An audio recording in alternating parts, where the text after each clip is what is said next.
禀夫人来了。于总管，昭儿是否来看过王爷了？王爷早晨一睁眼，他就说想念小公子，让老仆务必把小公子接回来。王爷还说，要是现在不见，恐怕以后就见不着了。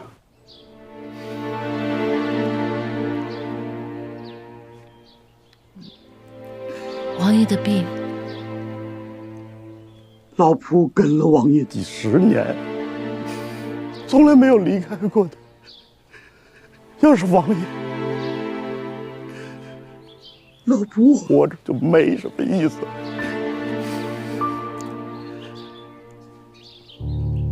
臣前蒙王爷之恩，着保得废之大事。查明土父传一案，今时已明大捷成阵，周陵王思成收买官府，谋邀朝廷。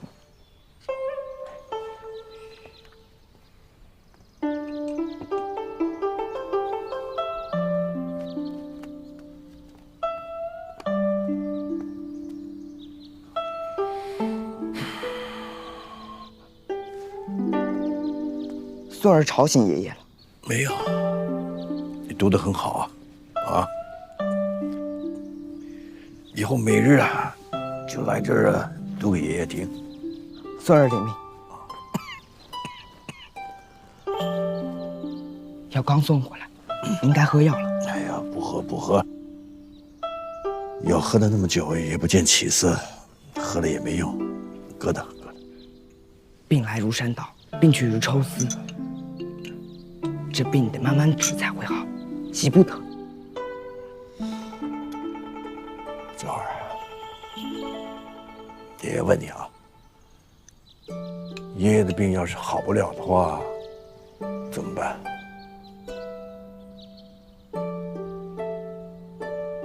看到爷爷，怎么不说话？爷爷许多大风大浪都熬过来了，些许小病怎么可能难得倒您？爷爷一定不会有事。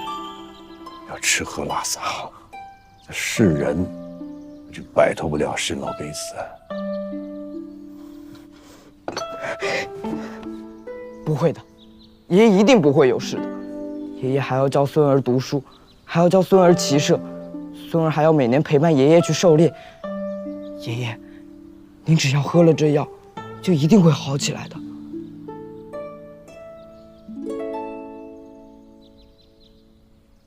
爷爷，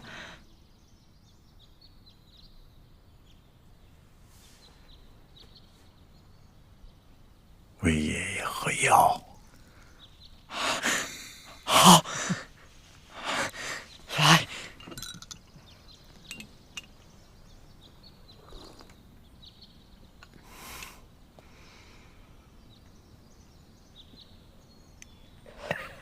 慢点。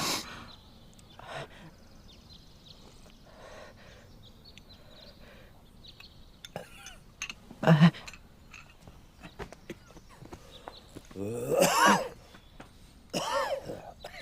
你没事吗？没事。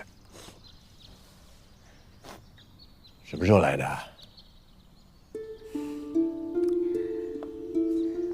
来好一会儿了。看王爷子孙情深，就不忍打扰。儿媳给王爷请安，王爷福寿康宁。起来吧。谢王爷。坐。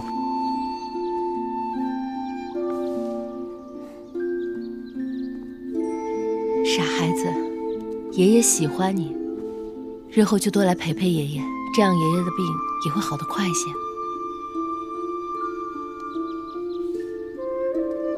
真是羡慕你们啊！这母慈子孝。王爷多子多福，何来羡慕一说？本王是羡慕昭儿啊！本王8岁丧父，12岁丧母，16岁拜大将军职，10几年未曾拜过，而后获封安王。来到这曲梁， 40多年过去了，我还是那么风光，那又怎么呢？父母膝下，未曾一日尘寰。所以，小儿，爷爷羡慕你，爹娘这么爱你，也羡慕你们。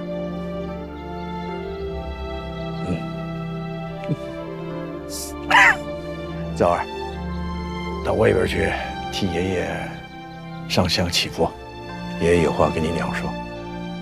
是，母亲。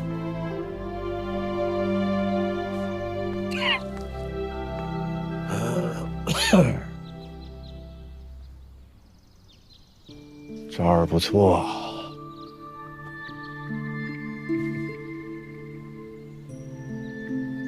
母亲莲，儿媳在。本王此时病重，你可有什么部署啊？儿媳没有。为什么？你不想让老三也当上安王吗？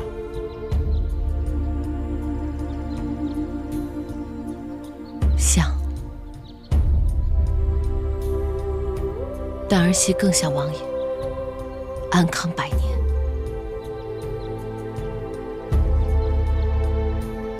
本王子孙众多，能希望本王安康百年的又有几个？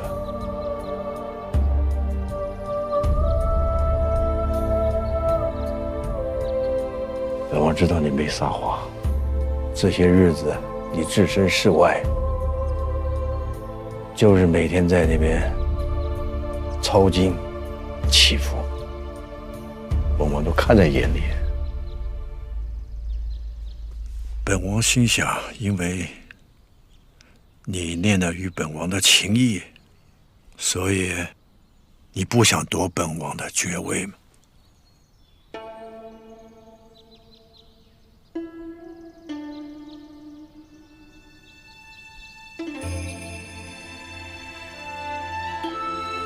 王爷的病很快就会好了，哪里有谈得上什么夺爵？你怎么说话也跟昭儿一样啊？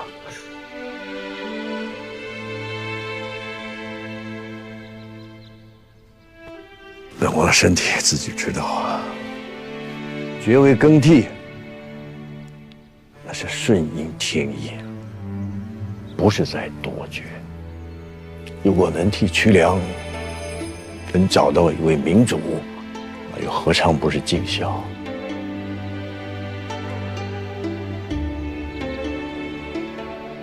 王爷至此依旧心系瞿良百姓，我们定要明安无负，不能让他失望。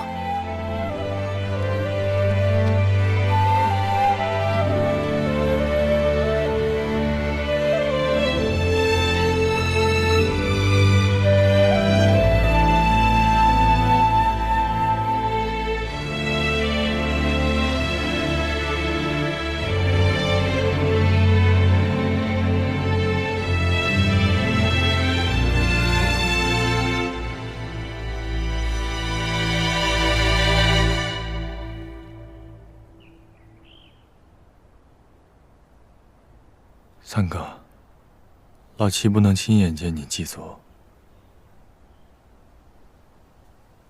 就在此遥祝了。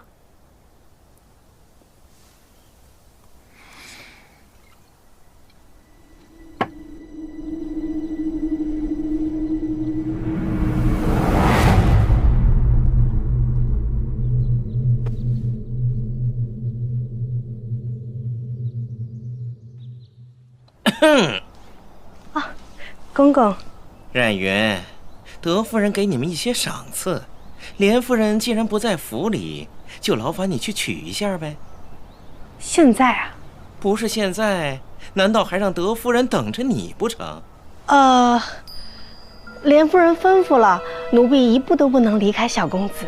这是王府，难道还有什么危险不成？哎，听说莲夫人受宠，果然连下头的人都架子大。得，我这就回了德夫人。哎，公公，请留步。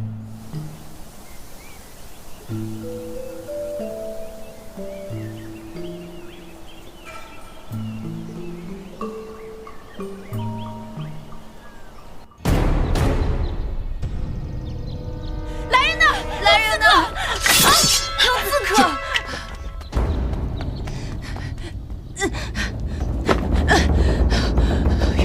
有刺客，刺客往那边去。夫人放心，这次绝不会失手。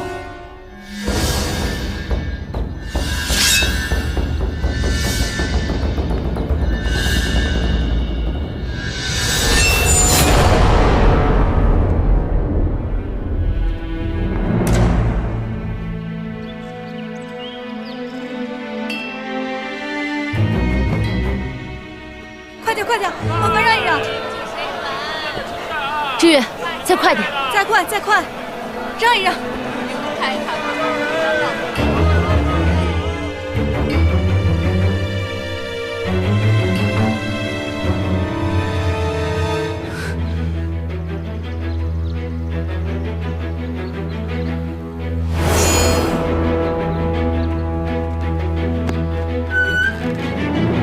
路上有没有被人发现？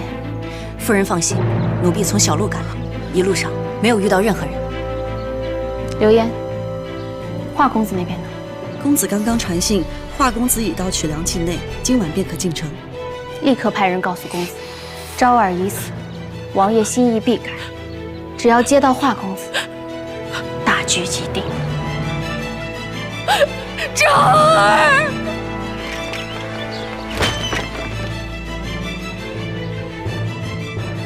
顾思年奉王爷令捉拿四夫人归案。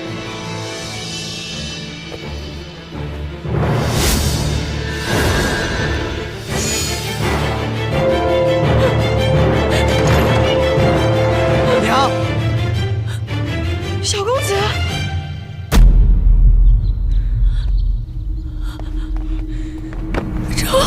娘，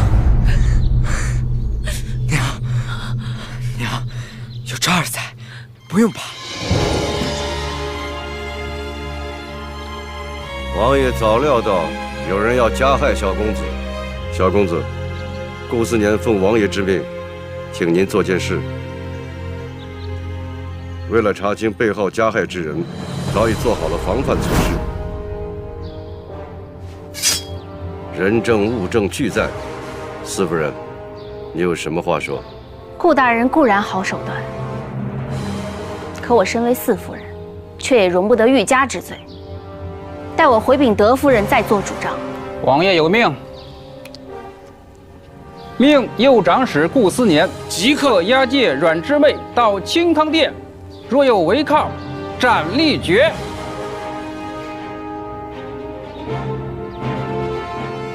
娘，不哭了，不哭了，不哭了，好吗？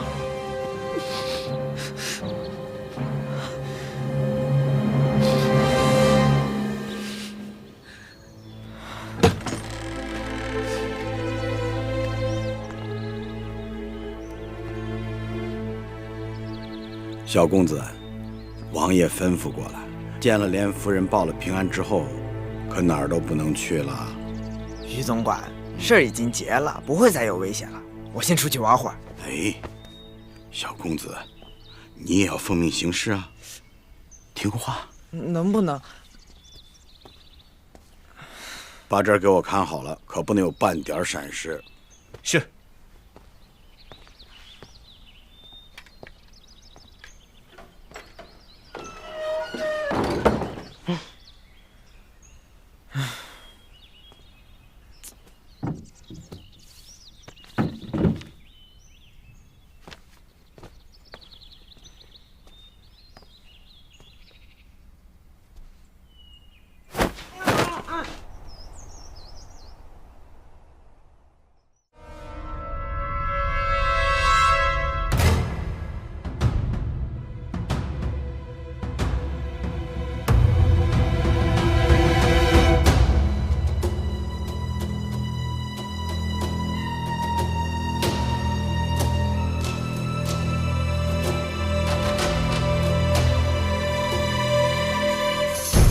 王爷。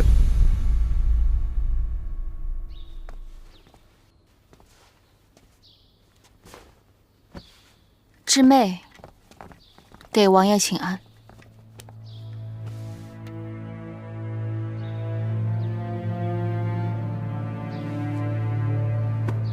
姊妹，这么多年来，本王和德夫人就把你当作女儿来看待。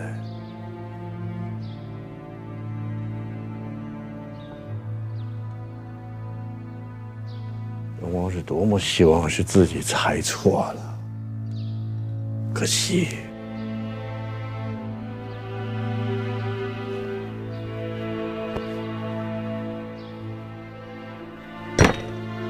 又为何如此沉不住气呢？王爷，父亲，父亲，此事定有隐情。儿子儿媳对父亲一片孝心，请父亲明鉴。孝心。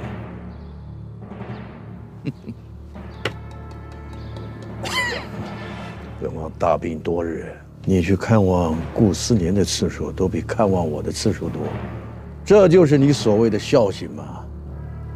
老四。这些年来，你伙同同僚，加害兄弟，你想的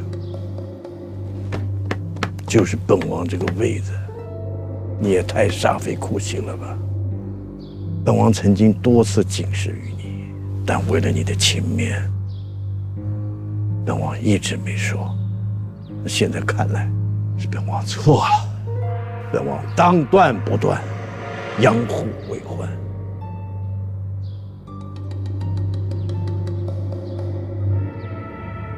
思年，在。先将贺连修关到城里院，等所有罪证查实无误，在择日。王爷，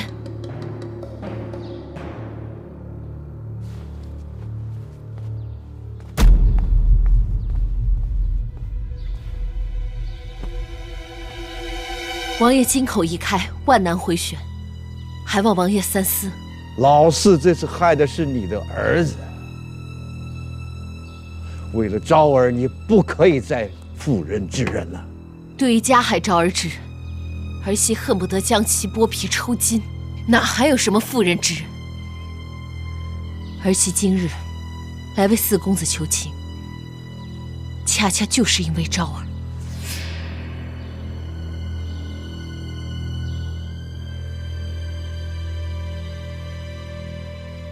起来说。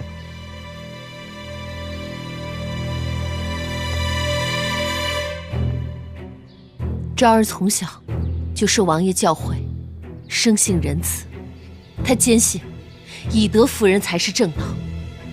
若是让昭儿知道他最敬重的爷爷竟然亲手弑子，他该如何自处？其二，儿媳曾经也受过丧子之痛，方才以为昭儿遇险，更是万念俱灰。儿媳都尚且如此，若王爷真的手杀了四公子，这漫漫长夜，王爷应该如何入眠？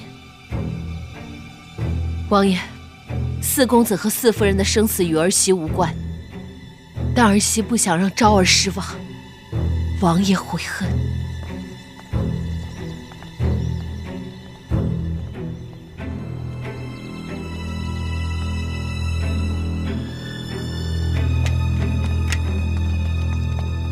于总管，你到哪儿去了？小的吃坏了肚子，刚刚解手去了。小心着点儿，别让我再看见你下一次。是。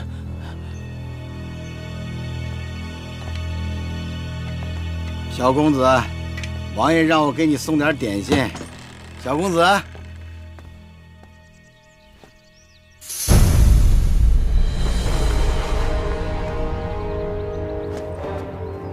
小公子。洛青莲，用不着你假仁假义。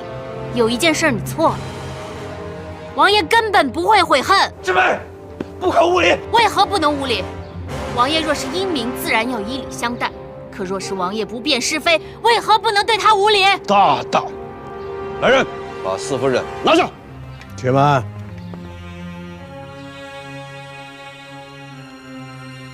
说下去。儿媳确实有罪，可试问，哪个人没有罪？王爷自己就清清白白吗？王爷想杀四公子，好啊，趁早杀了。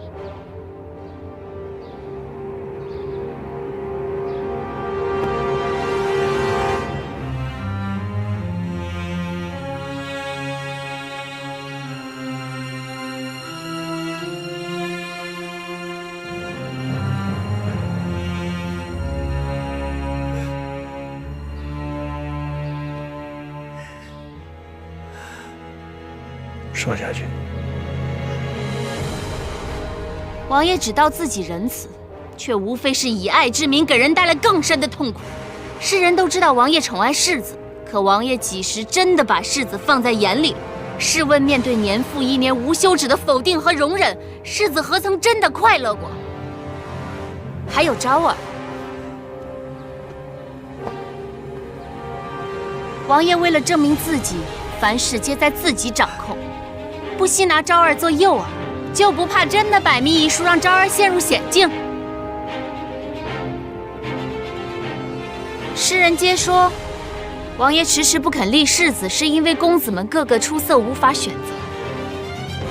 他们都错了，王爷是觉得没有人能超越自己，继承您的安王爵位。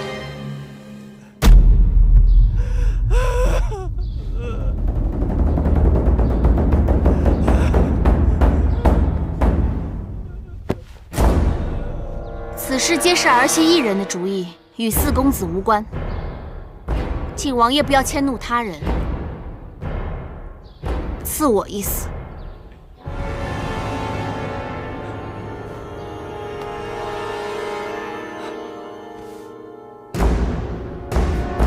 父亲，父亲，姊妹胡言乱语，请您许下胡言乱语。父亲，不要怪罪啊！父亲不怪呀，父亲。父亲，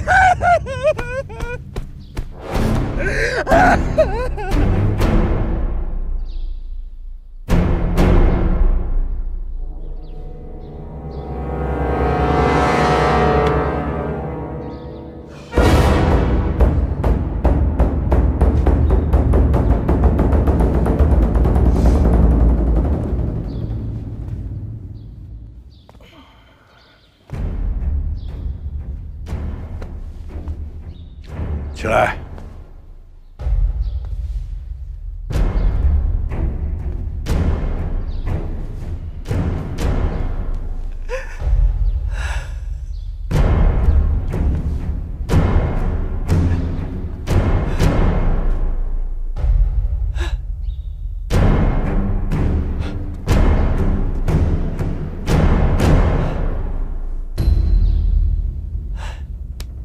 老师啊，但凡你有姊妹的3分胆色，又何至于替老八做嫁？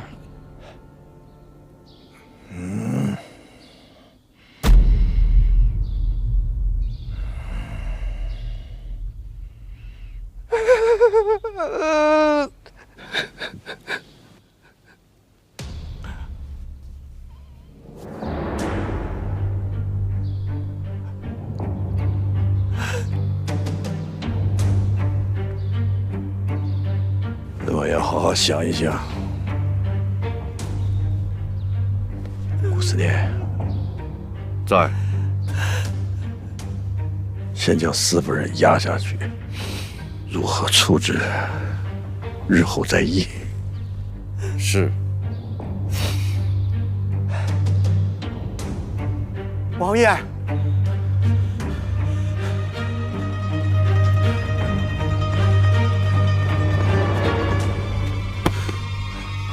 老夫罪该万死。什么事？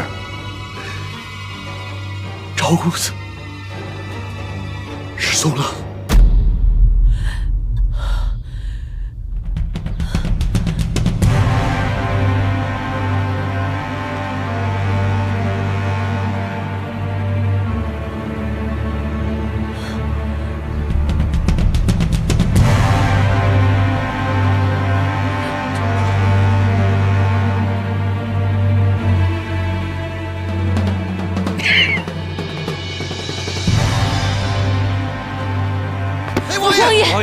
会。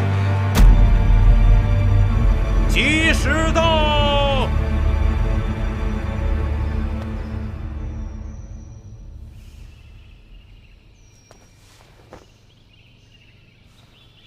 公子，公子，公子，你快回去看看吧，出事了，出事了，公子！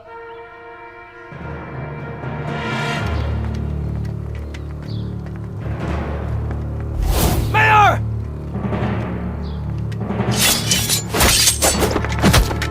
梅儿，公子，退下。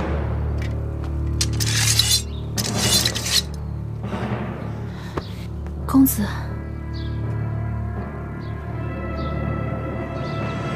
只要王爷还活着，妾身保公子不被定罪，我们就还有袭爵希望，反败为胜。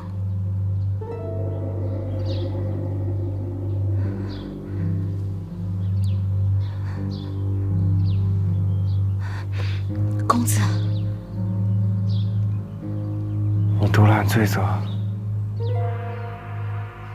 就是因为这个罪责，成王败寇。若公子大业得成，这便是丰功。只是被关片刻罢了，又有什么干系？那昭儿呢？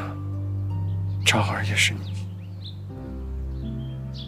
不是你，那会是谁？谁会如此铤而走险？大哥、二哥已经被囚禁多年，劳无聊龄，又有各自的差事。是谁？是谁会对老三有如此深仇大恨？深仇大恨未必皆因权势。公子难道忘了一个人？是他。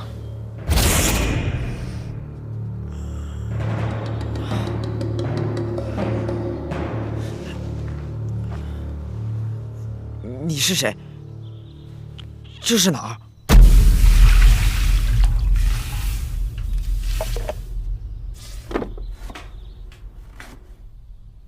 你不认识我，我却认识你。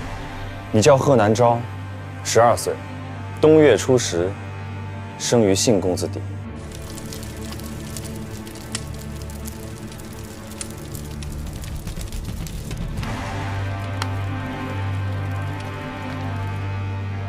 如此说来，你是父母的故交，还好，不是他们派来杀我的。你知道他们是谁吗？爷爷和母亲不肯告诉我，我也就装作不知。其实我已经猜到了，是四叔。难得你小小年纪就聪慧过人。可是有一件事你猜错了，我虽是你父母的故交，却并不是来救你的，而是取你性命。你何必骗我呢？你若是想杀我，方才在王府神不知鬼不觉，我哪里还有命在？你带着我尚能在王府出入自如，独自脱身更是轻而易举。为何要冒险带我出来？难道不是怕我再陷入别人之手？果然和你母亲一样，明察秋毫，机智过人。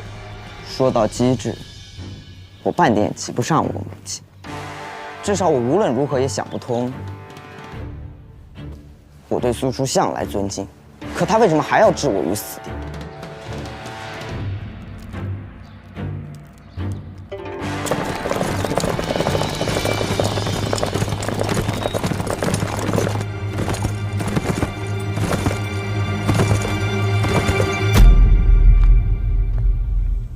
世人庸庸忙忙，无非就是为了功名利禄4个字罢了。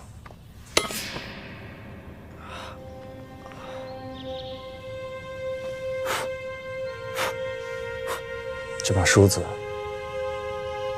是你母亲给你的？是啊。可有何用意？娘说这把梳子是故人之物，以此为训诫，让我记住一个字。什么字？义字。我就是痛心，竟然看错他了。他竟然会完全不顾你的生死。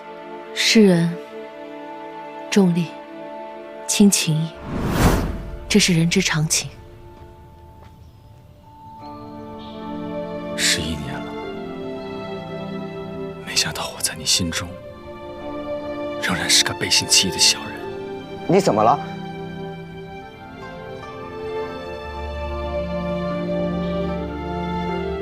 你果然不及你母亲，她7、8岁便已洞若观火，何曾像你这样天真？记住，那些表面上对你好的人，未必不是包藏祸心。难道你改变主意了？北叶，帮我拿点柴好吗？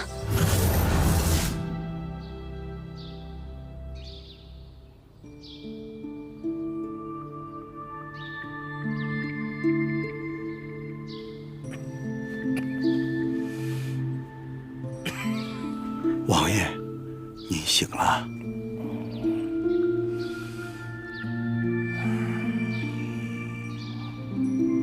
传莲夫人。是。来吃饭吧。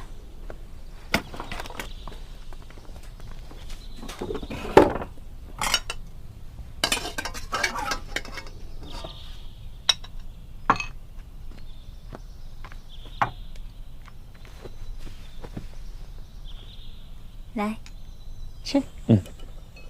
爱慈，今天天凉的厉害，吃点艾草去寒气。跟你这么久，我也多少知道些药理。绵韧暖弱，肥而不愚。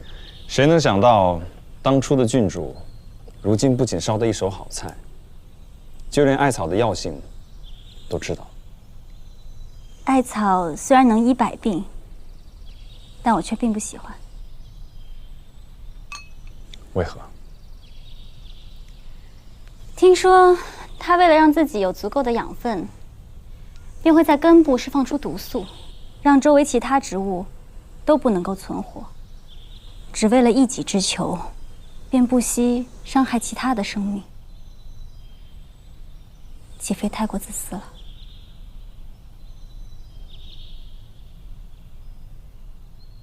你知道了。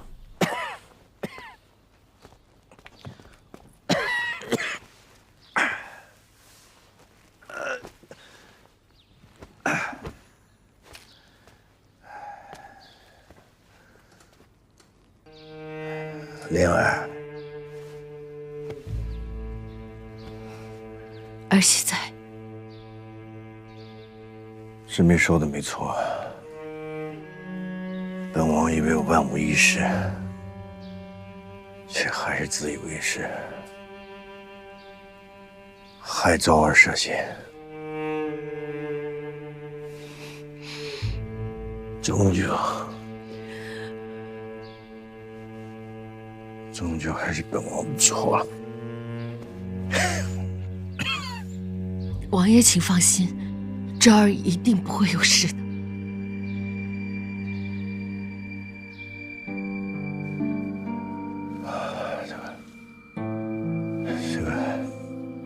这老四和之妹，要是真留下那份心，就不会中了本王的计。不是他们，是谁？还能是谁？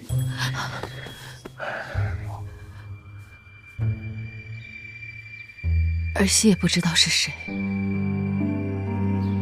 不过儿媳知道一件事情：昭儿是王爷的子孙，他身上流着贺家的血。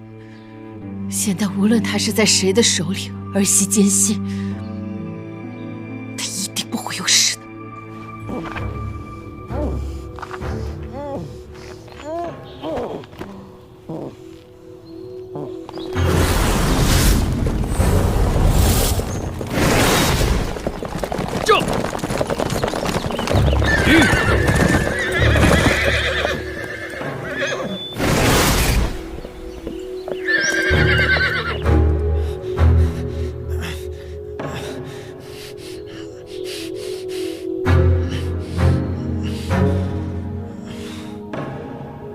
那是昭儿，是三哥和洛青莲的孩子。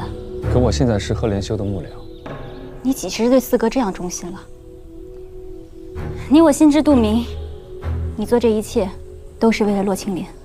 你可曾想过，纵然四哥兑现承诺将洛青莲赐给你，可你若亲手杀掉了他的孩子，你又有何面目去见他？你以为我是要杀他？三哥刚祭过祖，想必一定累了，不如在这绿水青山之地休息片刻，明日再回城。老五，事到如今，你果真要与我至死为敌？老五从未想过与谁为敌，只是恰好与一人为友罢了。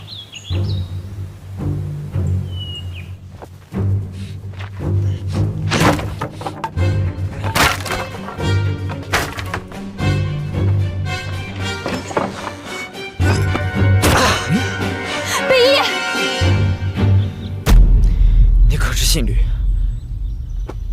昭儿，快逃！不必了，我若早知道他是谁，根本就不必想逃。你说什么？自打我记事起，娘便告诉我，这世上有6个定会冒死保护我周全的人，他们是父亲、母亲、爷爷、柔姨娘和荣姨娘，第6个却是我没见过的。他叫吕北义，娘说除了父亲，你是世上对他最好的人。娘让我带着这把梳子，就是让我像你一样重情重义。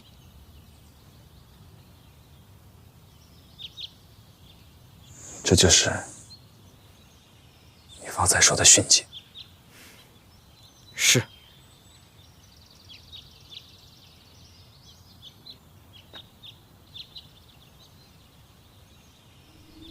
你果然还是太天真了。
四哥，父亲还在拖着，想必是在等老三回来。错，是在等他。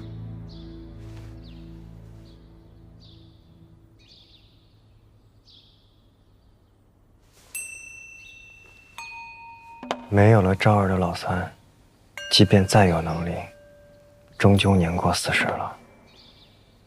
就长远来看，他远远比不上风华正茂而又在战场上锤炼过的老八。所以说，咱们还是有机会的。所以，现在你我的生死，就落在一件事上。对，昭儿的生死。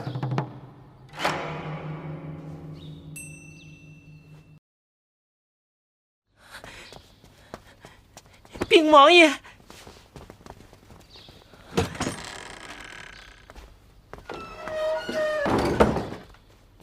讲。莲夫人刚刚派人禀告，赵公子他伤了。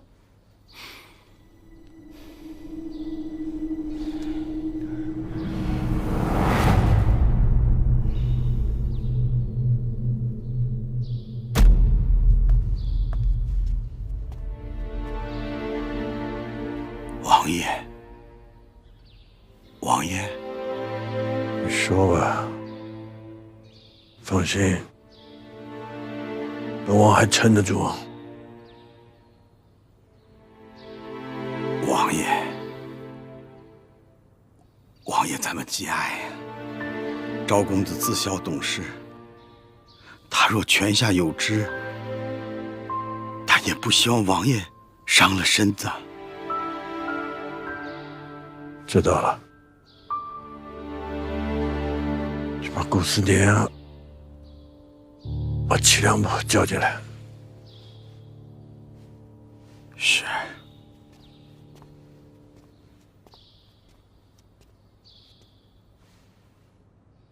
三哥，拔剑吧。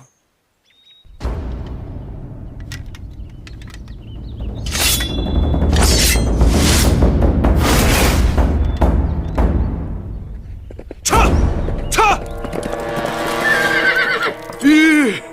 左公子，王府派人请您。王爷得知赵公子伤了，怕是不好了。战！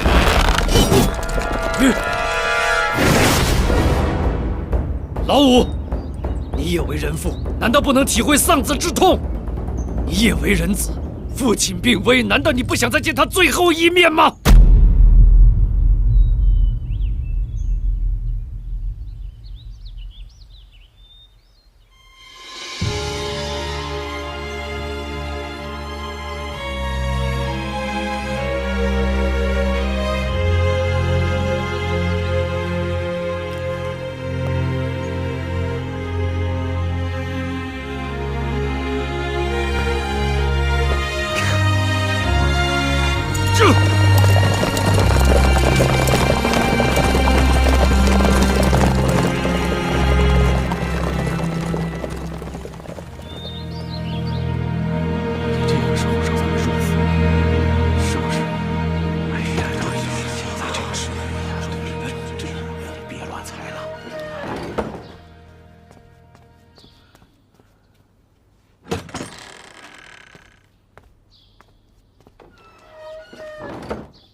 王爷有令，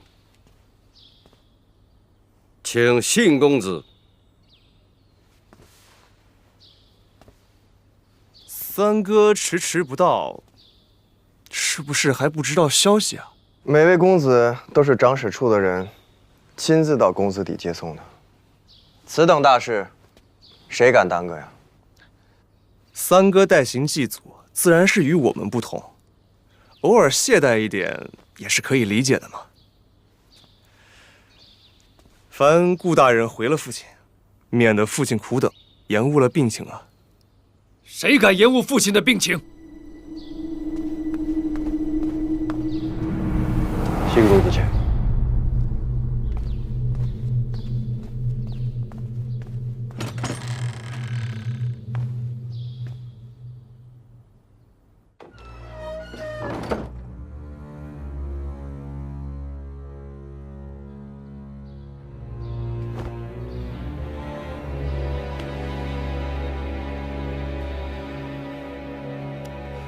父亲，儿子来了。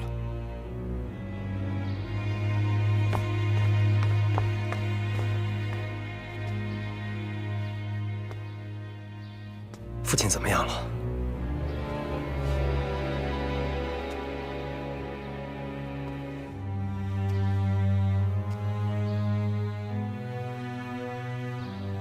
四哥，张儿已经死了。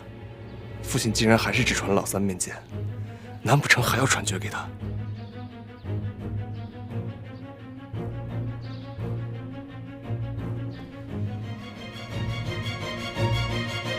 这一战，终究是躲不过了。知道本王为什么要单单把你给招进来吗？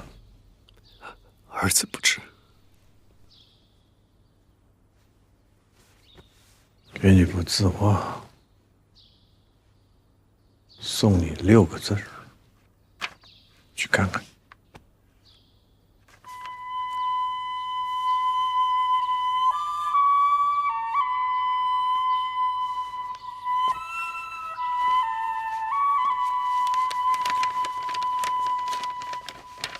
忍一时，享百日。有时间就看看。别忘了本王今日所跟你所说的一番话。你可以把它挂在你清康殿的书房内。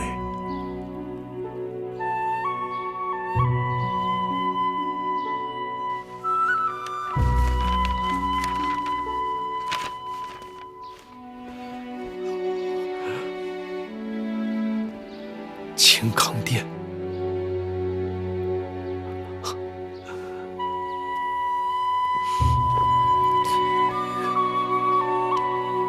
父亲，本王在曲梁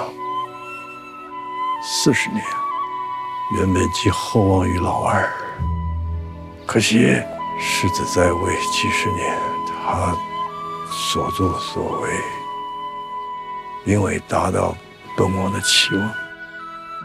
儿子确实有才能，但心机太深，所想的都是一己之私，不可托付。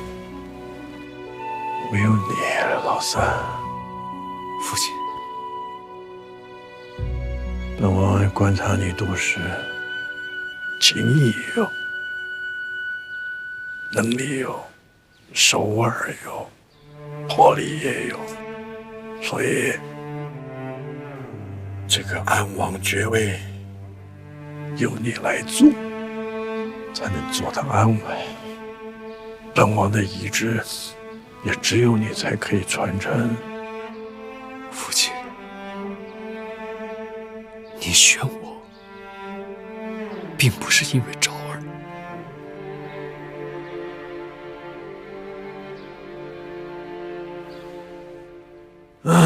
你觉得本王会以几十年的心血江山来给你赌这个吗？父亲，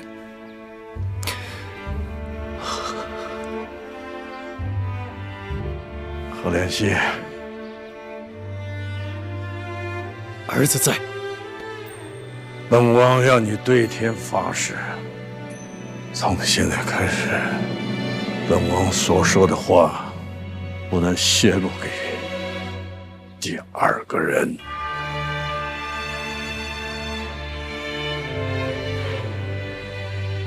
苍天在上，赫连信必严守秘密，如违誓言。洛青年，拿洛青年来发誓。如违誓言，赫连信与洛青莲此生不得相守，一个人孤独而终。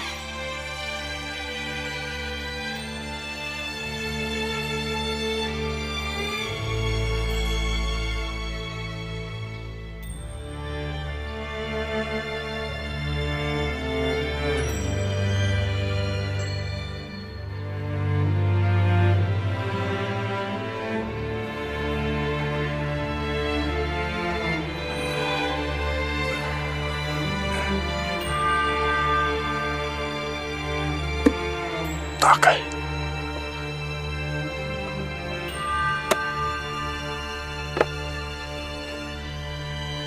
父亲，这是……父亲，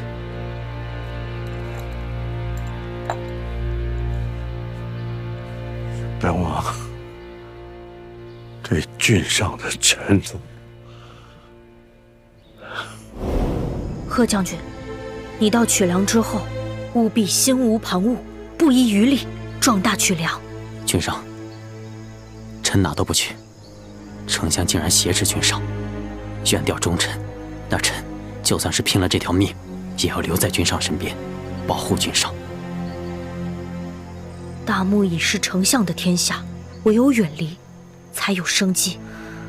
我一时忍辱不要紧，待你富可敌国，兵强马壮之日，必能杀回都城，铲除奸佞。郡上，郡上，丞相的人追过来了。快走，绝不能让丞相的人知道我们在密会，否则大计难成。记住，曲梁的壮大便是大墓的希望。10年、20年、30年，我日日在这里等你回来。此乃我贴身之物，希望此玉佩能一直陪在你身边。军上，再不走就要被发现了。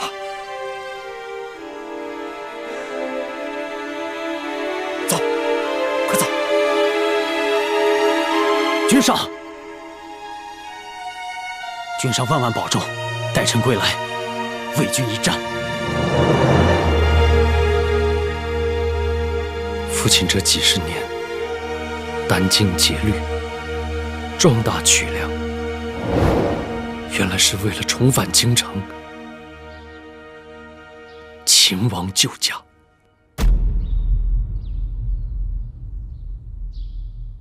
可惜，本王在曲梁风生水起，但丞相在京城之壮大也是一日千里，本王根本没有打败他的能力。40年了，40年，40年了，君上也已过了半百。但不知道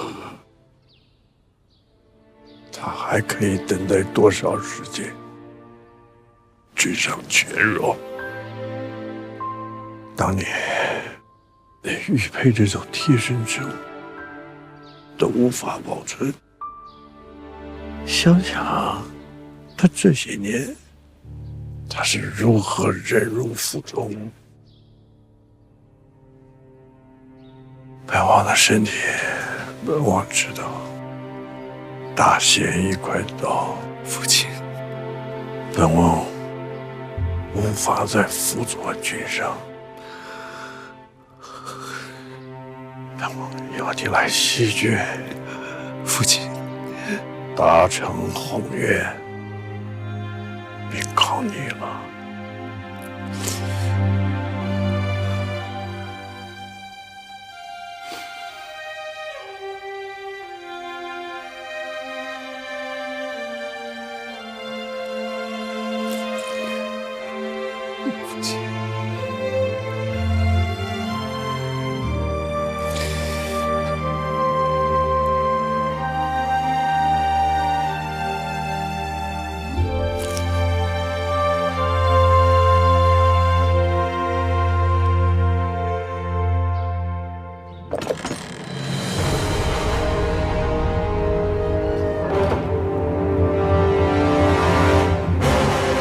各位公子，王爷召大家都进去。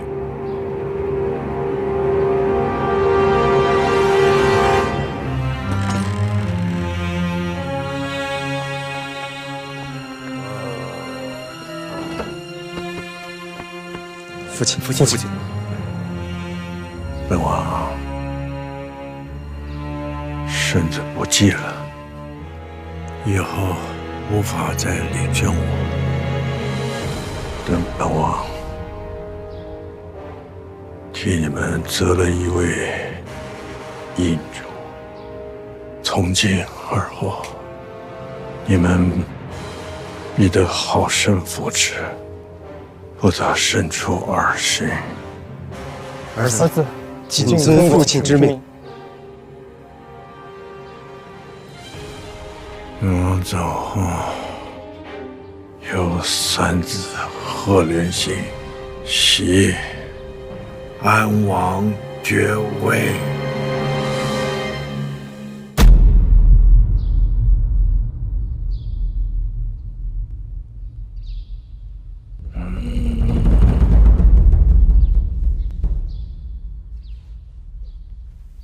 儿子必全力扶持新主。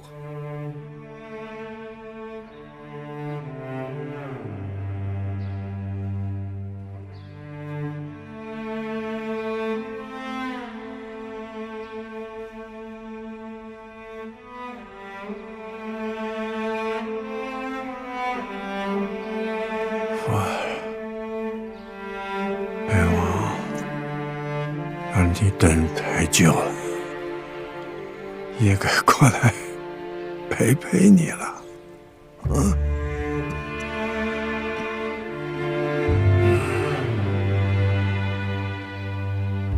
本王都无所眷恋，可是昭儿，父亲，昭儿。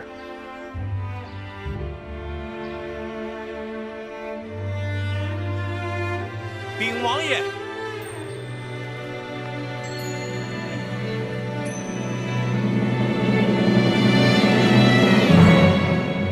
昭儿，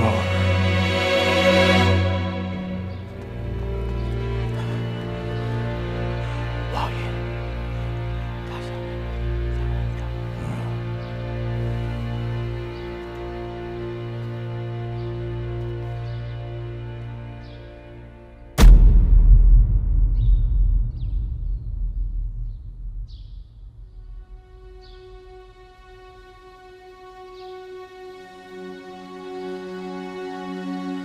父亲，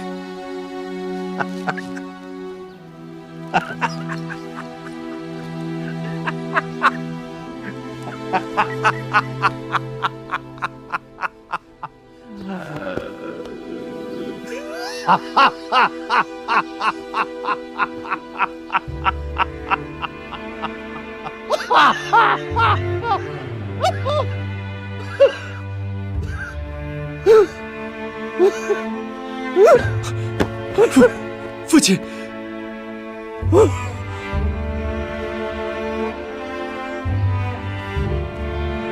衣冠，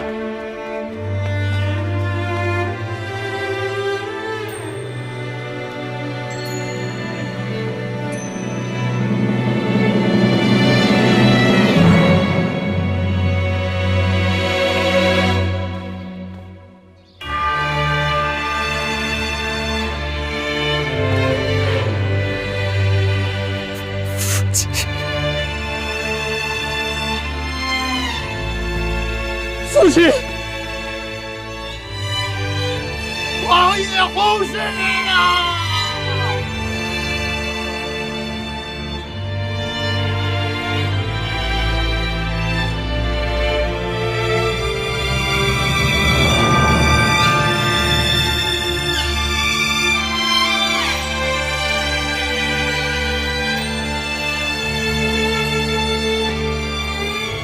一代安王贺云硕薨逝，他一生明辨是非，选贤任能。在他的治理下，曲梁政治清明，百姓富庶，蛮荒之地变为安居之城。他对曲梁、对大漠的一片赤诚，终将留在这片土地上，激励贺家子孙不断前行。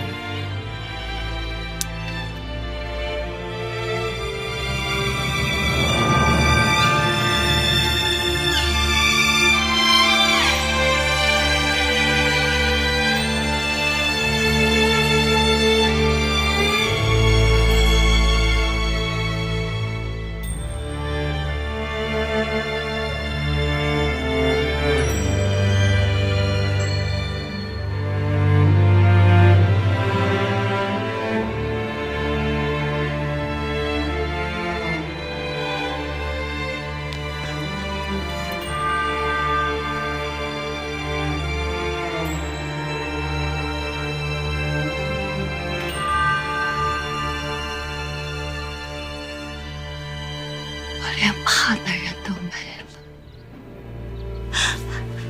夫人，夫人！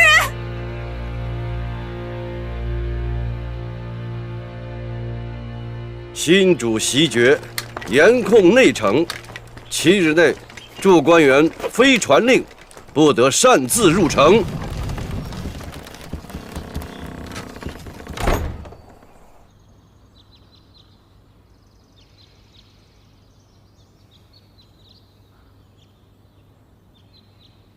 夫人，夫人，王爷，把爵位传给公子了，公子成为王爷了，公子他成为王爷了。当真，千真万确，王府那边传来的消息不会有假。公子，王爷正移步往这边走。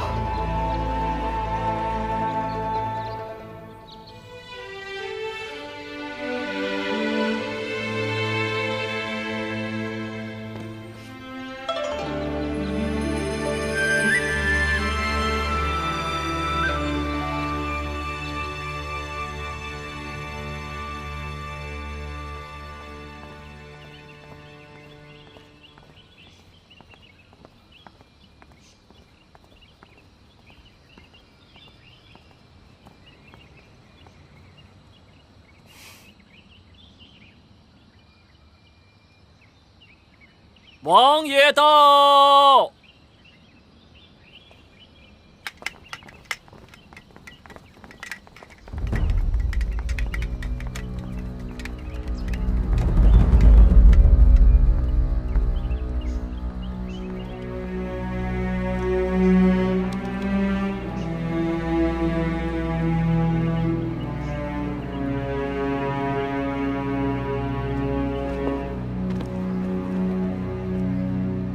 妾身恭迎王爷。起来吧。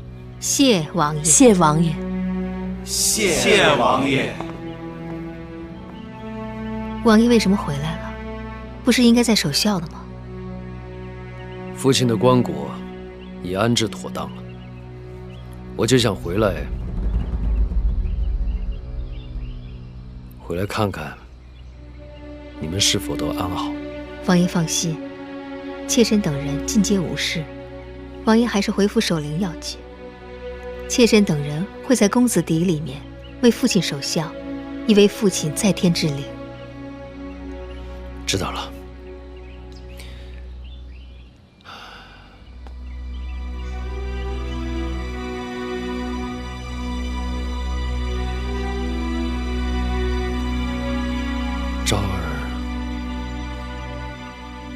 昭儿她，儿子拜见父亲。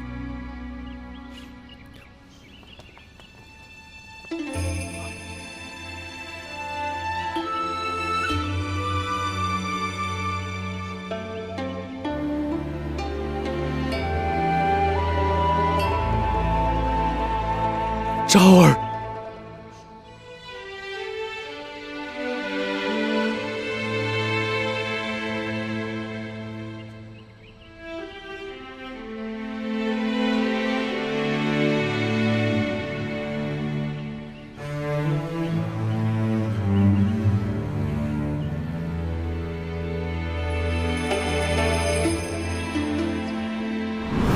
你果然还是太天真了。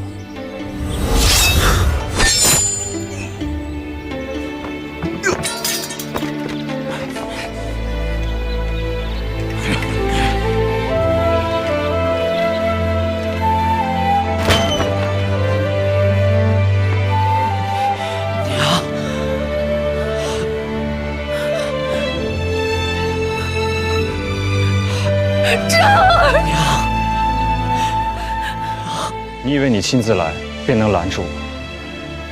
我并不是来拦你，人各有志，无需勉为其难。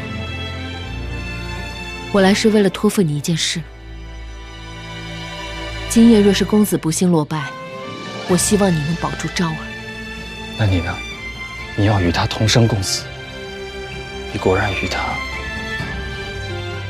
如此情深意重，宁可舍命相随吗？既能相随，又何必在乎什么生死？为何托付于我？我就是个背信弃义之人，你为何信我？义哥哥还记得我跟昭儿说的话吗？娘说，除了父亲，你是世上对他最好的人。娘让我带着这把梳子，就是让我像你一样重情重义。义哥哥，这世上的情，并非只有一种，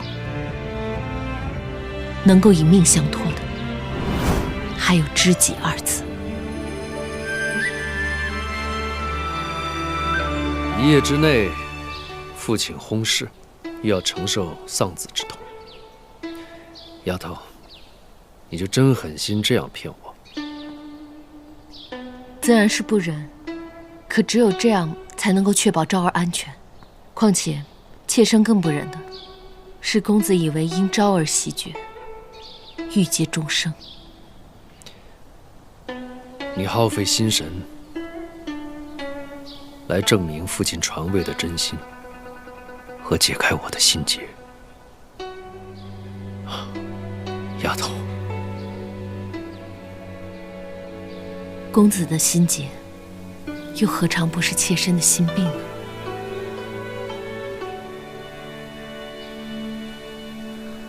可如果父亲当真是因为昭儿才传位给我，你不怕他得知昭儿的死讯会改变心意？这10几年的努力功亏一篑吗？妾身从未怕过，因为妾身跟先王爷一样，从未怀疑过王爷是曲良可托付之人。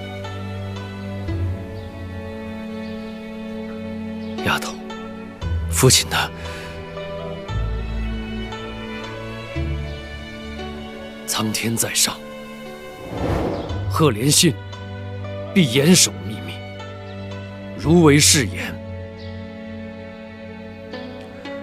那罗青莲来发誓。如违誓言，赫连信与洛青莲此生不得相守，一人孤独而终。王爷，王爷想说什么？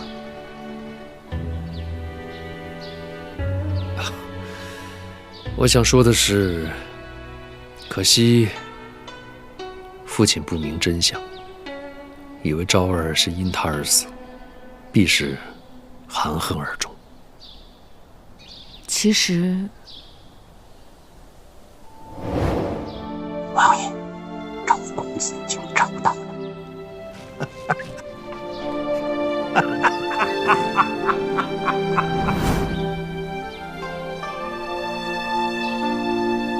于德常告诉父亲，昭儿并没有死。先王爷对妾身还有昭儿恩重如山，妾身怎么会忍心让他抱憾九泉？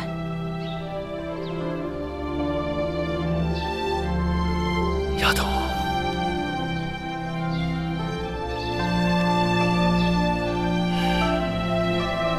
丫头，还有一个人，本王不知该如何处置。王爷说的是四夫人，王爷想怎么处置？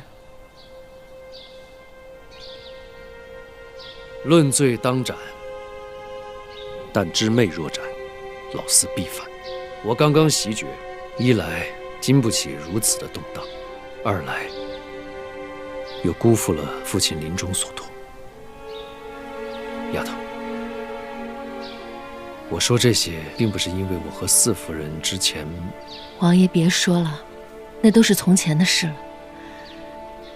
妾身记性不好，只记得眼前的事，瞧得清眼前的人。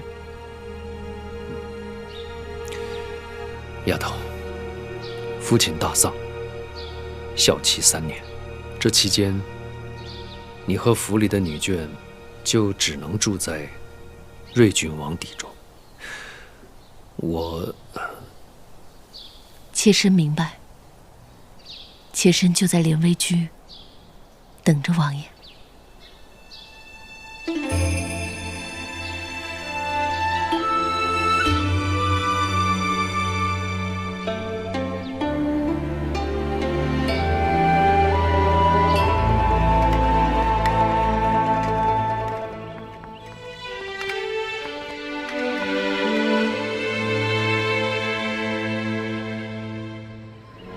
在这等我。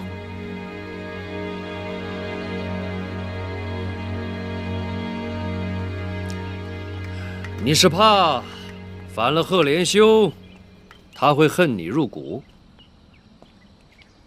在下从来就不想当什么忠义之人，尽管随他去恨好了。那你在想什么？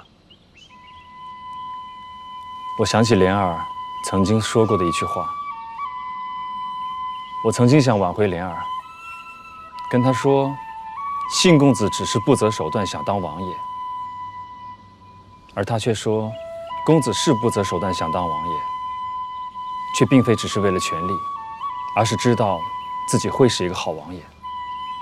他渴望曲梁强盛，百姓安居，他相信自己可以做到，却信不过别人。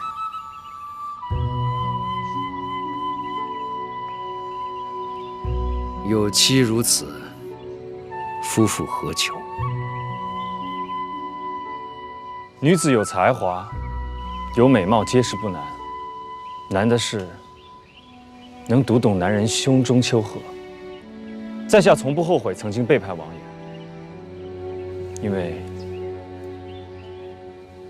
为可以重新拥有她。那你为何又改了主意呢？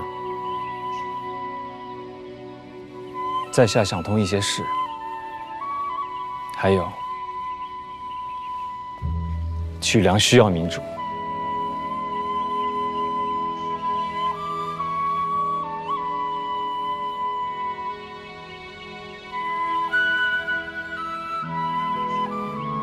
如今已不仅于此，曲梁需要明主，我朝需要无人掣肘的明君。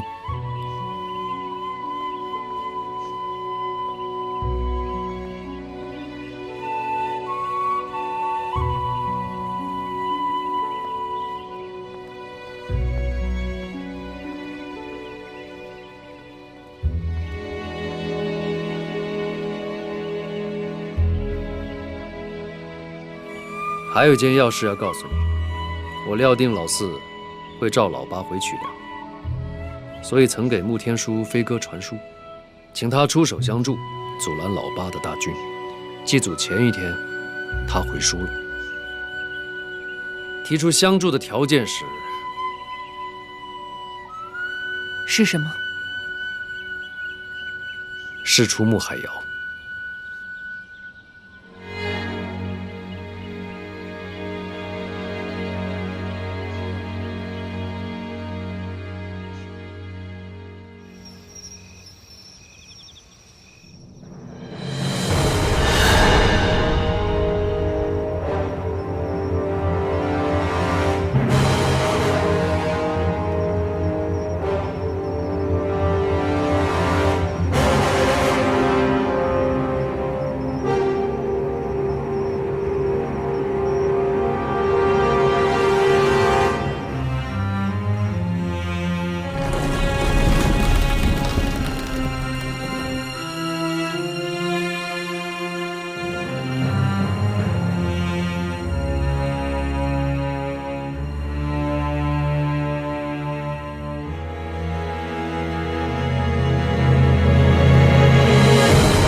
王爷犒赏女眷，如今咱们人齐整着，这外面的轿子又是谁的呀？这敌人这么大，容得下咱们，自然也容得下故人。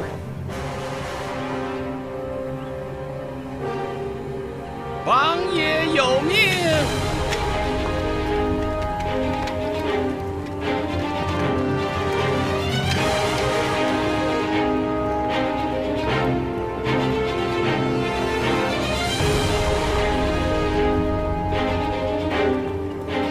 王爷有命，本王在公子邸久经年月，内眷贤而有惠，贤而有德，功不可没，理当重赏。妾身谢王爷恩典。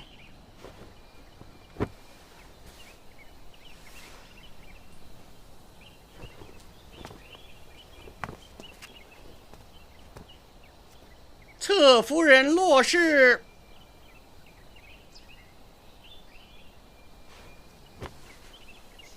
妾身在。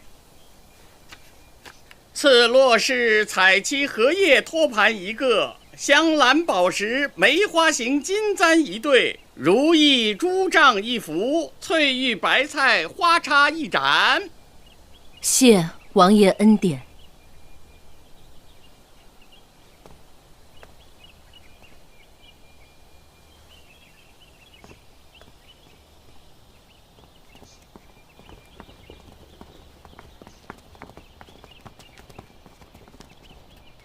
王爷果然敬重夫人，这赐品比刚刚的要贵重得多。回夫人，这些赏赐并非是给您的。公公，您定是认错了，除了夫人，还有谁配得上这么好的赏？穆海瑶接赏。罪妇在。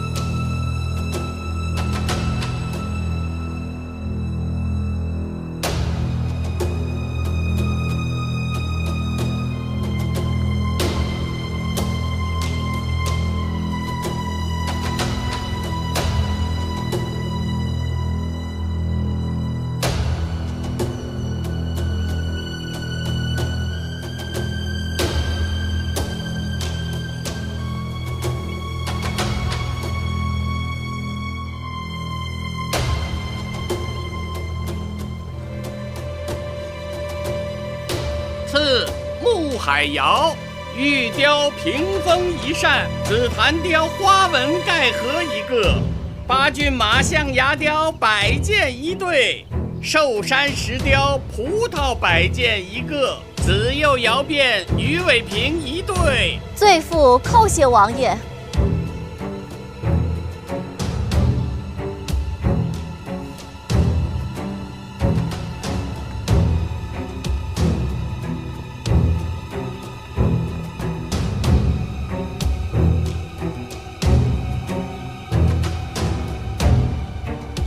姐妹们，多年不见，别来无恙啊！海瑶独居别院多年，日后重得和姐妹们相见，感谢老天的眷顾。姐姐，以后还请多多的照拂，忘记妹妹以往的过错。多年的进修，果然是脱胎换骨。只是未免过谦。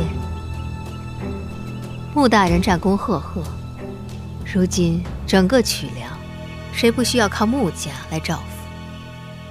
这些年，不管在公子邸还是王爷身边，都要多亏莲妹妹在操持。若是要照拂，还是要求她才是。夫人如此说，岂不是让穆海瑶仇恨了？夫人是想让穆海瑶明白，只要有莲儿联手，他穆海瑶就别想再呼风唤雨。是吗？不知妹妹可否还记得那日离开别院时赠我的礼物？我至今还收藏着。如今看得妹妹一切都好，我也就放心了，不枉我们那几年的情分。狄夫人方氏接赏，赐狄夫人方怀蕊王妃吉服。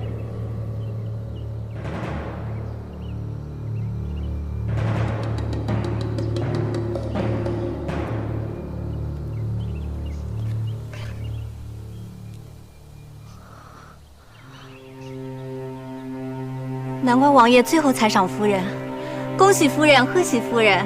恭喜夫人，贺喜夫人。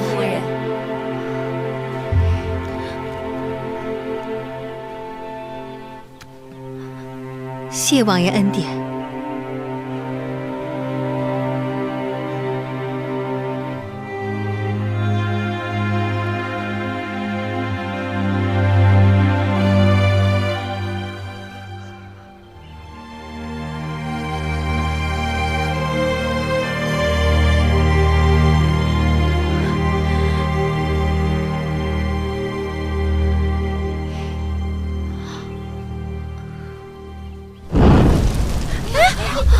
火了！着火了！着火了！快丢掉！丢掉！快丢掉！夫人，夫人，丢掉！丢掉！夫人，快放手！丢掉！没事，怎么会这样？怎么会这样？夫人，你没事吧？容妹妹，怎么就着火了？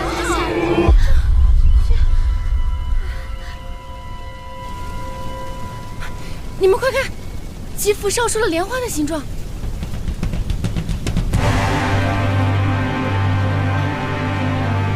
莲花。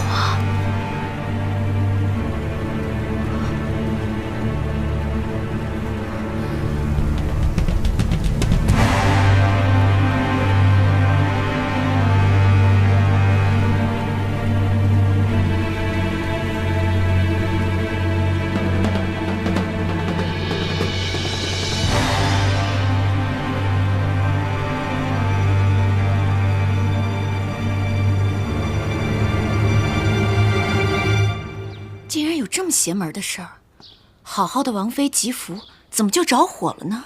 就是说呢，竟然还烧成了莲花形状。妾身不明白，姐妹们怎么都去看莲夫人？难道就因为她名字里有个莲字？自然不仅如此，你们两个入府晚，怕是还不知道，这莲夫人和先王妃十分相像，所以老王爷才会对莲夫人另眼相看。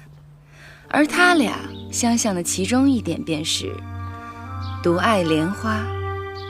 难道是老王爷显灵，想让莲夫人做王妃？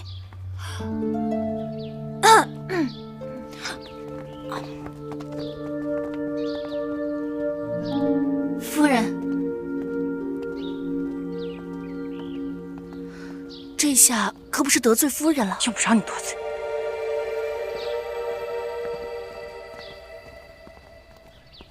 夫人的脸色可真难看，也难怪，盼了这么多年的王妃吉服，眼看到了手里，却眼睁睁看着烧成了灰。徐良川，你怎么看？这吉服自然自是因为白灵，这倒不难猜。只是单单烧出一朵莲花的形状，倒也是奇了。无论他用了什么法子，莲夫人这步棋总是高明，大庭广众，悠悠之口。夫人就是再名正言顺，也敌不过老王爷，敌不过天意。只是小的在公子邸这么多年，也没发现莲夫人有这么大的野心。公子已经成了王爷，今非昔比了。可惜啊，就算他野心再大，手段再高，这王妃也只能是夫人。您说什么？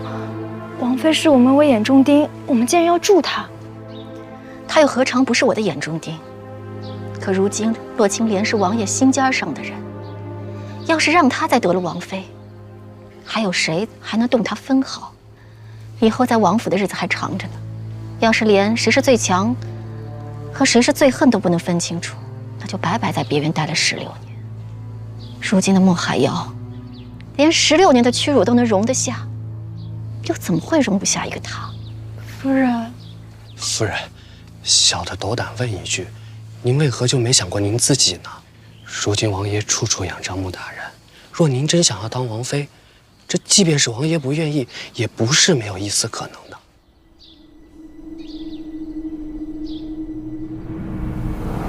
也罢，没想到过了这么多年，您最怕失去的还是王爷的心。他的心，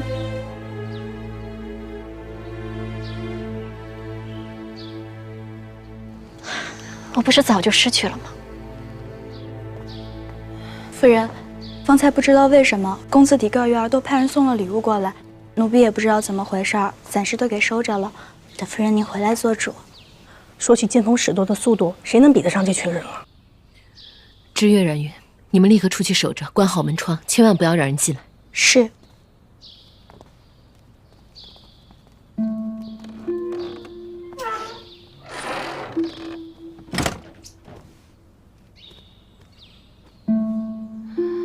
好你个小妮子，神不知鬼不觉，做出这样大的事，竟连我和柔妹妹都瞒下了。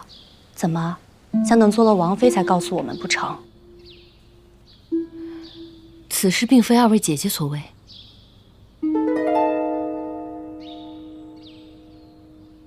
果然也不是你。夫人待我不薄，况且她操持公子邸多年，向来宽和公正。王妃之位实至名归，我又怎会有贪图之心？方才我正在奇怪两位姐姐为何会如此冒失，果然另有其人。难道是穆海瑶？看他方才的样子，倒像对你还念着几分情分。姐姐未免太不了解穆海瑶了。她若是还念着情分，定会暗中扶持，又怎么会在夫人面前叙起旧情？如此明显，不过是想让夫人误会她与莲儿勾结罢了。哼，这么多年过去了，她还是这么的无情无义，哪有什么永远的朋友和敌人？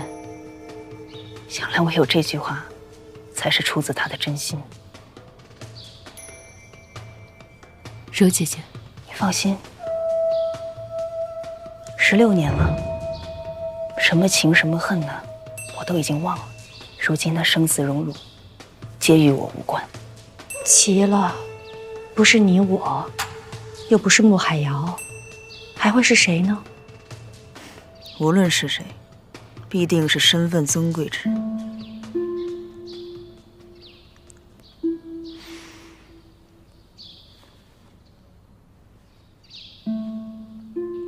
我当时便觉得蹊跷，怎么会有烧不掉的布料？忽然想起有一种名叫绢云母的石头，磨成粉末后可以防火，所以我就取了些粉末回来。这绢云母并不易得，寻常人家是寻不到的。唯一能得到之处，只有王府的仓库。此人到底是谁？为何要助你？这哪是助我？恐怕现在夫人已对我有怨恨，穆海瑶又诸多忌惮，此人根本就不是助我，而是把我推向众矢之的。封爵大典在即，封妃更是指日可待。这些日子，不知道有多少人暗揣心事，更不知道有多少平地风波。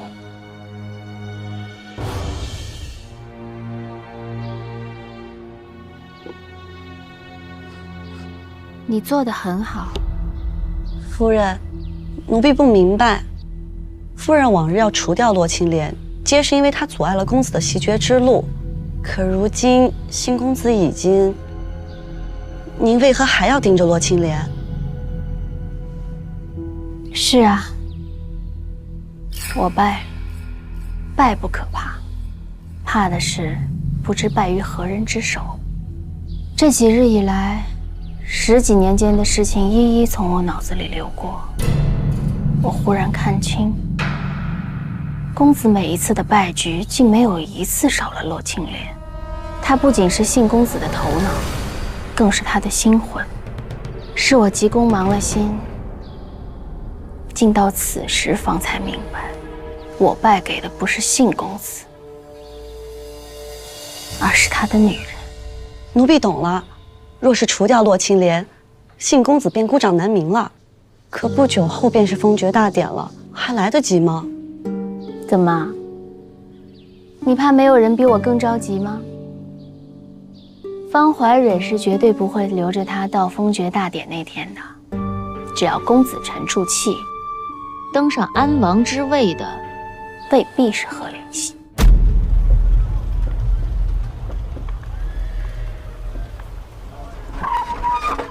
大人，大人，大人，您不能走啊！这只是个意外，您不能走啊！哼，意外？若是精心保管，何来这种意外？我大汗诚意恭祝王爷袭爵，竟遭到如此怠慢，却良人欺人太甚，大木欺人太甚。告诉你们王爷，等着我们大汗的战书吧！大人，这些马背上的不足，最看重的就是尊严，怎么受得了如此屈辱？只怕这一招是在劫难逃了。四哥这一招高啊，烧了斯格尔进献的贡品，借此挑起两地纷争。我看老三这安王还怎么做？仓库的火是四哥放的，校期一买就是封爵大典了，这可是咱们最后的机会，是成是败，在此一举了。四哥，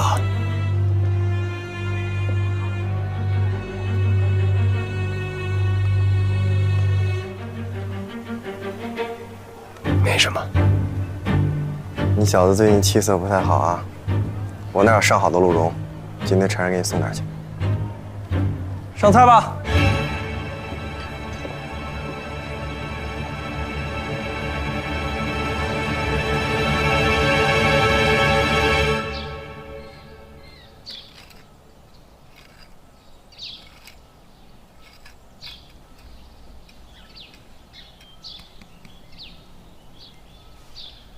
想不到德夫人为了华公子，竟至今都不愿见王爷一面。王爷也是他10月怀胎所生，同为骨肉，没想到竟然这样偏心。王爷现在想必应该非常难过吧？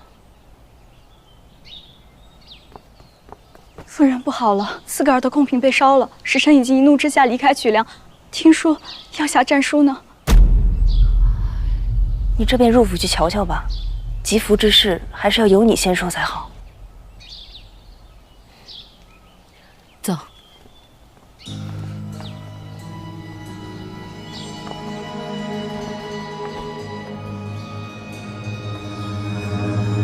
夫人，奴婢无论如何都觉得早上的事情有蹊跷，就去连微居看了看，谁知让奴婢瞧见了这个。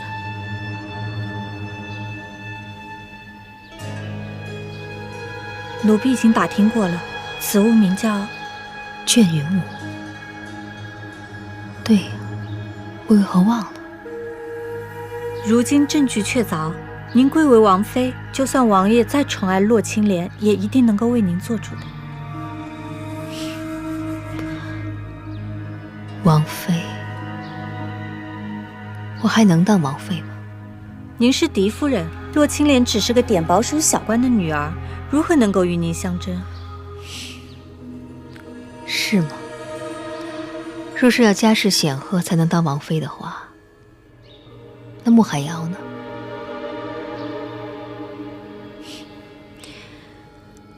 一个握着王爷的心，一个握着王爷的权，而我呢，只是握着嫡夫人这个空壳罢了。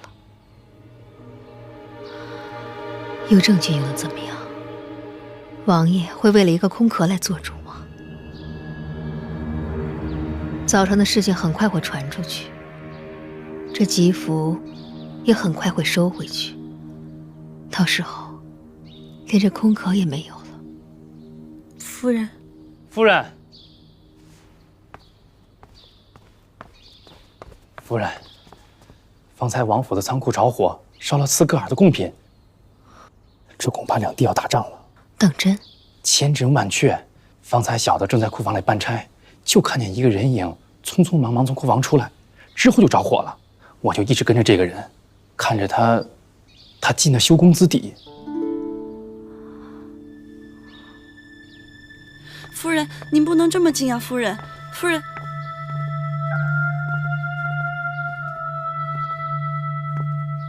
你们都下去吧。是谁得罪了三夫人？啊，瞧我这记性，哪还有什么三夫人呀？恭喜了，多年夙愿一朝得偿，如今该叫您一声王妃了。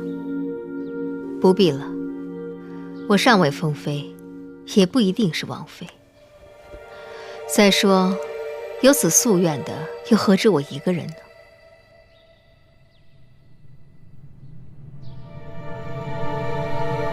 可惜呀，这孔雀不管绣得有多巧、多美，哪怕缺一针一线，都不够完整。罢了，成王败寇，什么屈辱，都是我该受的。我并非羞辱四夫人，只是有意提醒。如今一切已成定局，别再苦缠不放，害人害己。你说什么？今臣大辱，四格尔如何会忍气吞声？如今曲梁正是震荡之时，一旦战败，必会重创。就算你们如愿，可以阻止王爷的封爵大典，那你们又能得到什么好处呢？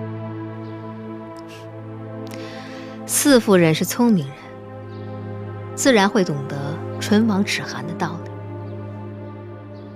言之凿凿，看来是有什么证据了。没有证据，也无需证据。我也不想是四公子，免得逼得王爷手足相残的地步。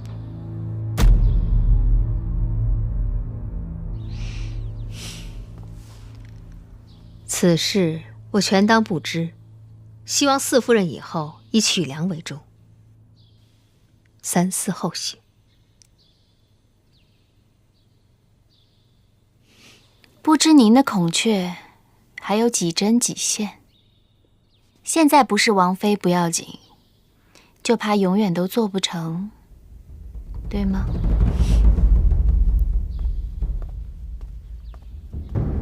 流言。夫人，公子可回来了。夫人莫急，公子历来事事和夫人商量，或许此次袭爵失利，觉得无颜面对夫人。无颜，究竟是无颜，还是革新？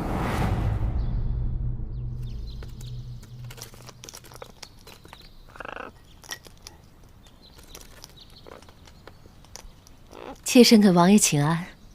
来得正好，瞧瞧，这是什么？这是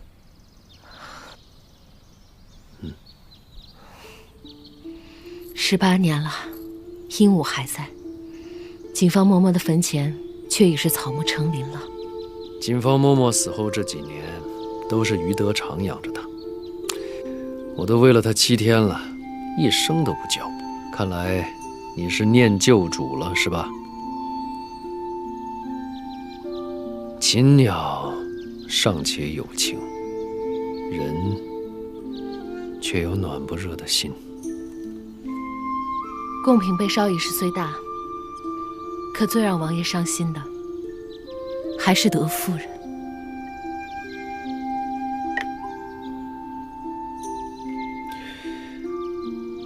我早就知道今天不会风平浪静，天灾也好，人祸也罢，总有挡住的法子。可是我万万没想到，先给我致命一刀的，竟然是我的母亲。给王爷捅过刀的，又何止德夫人一人？妾身又何尝不是呢？不是德夫人狠心，是王爷把自己的心藏得太深，不愿让人看见。妾身就不信有我不热的心。若是王爷一人不行，妾身就陪着王爷一起呢。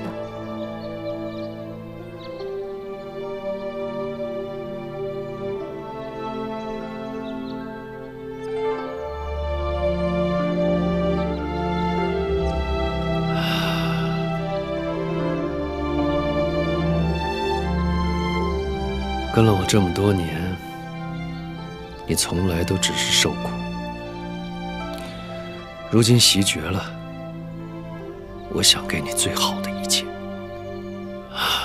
可是方家曾经是曲梁的旧主，在曲梁根深蒂固。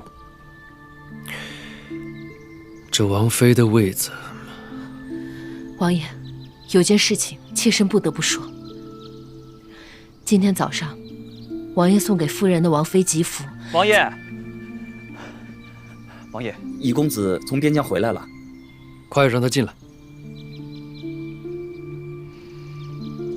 三哥，哎，小嫂子，好久不见，出事了。什么事？我刚回来便听说了贡品被烧，在火场发现了一个摔碎的白绫瓶子，还有。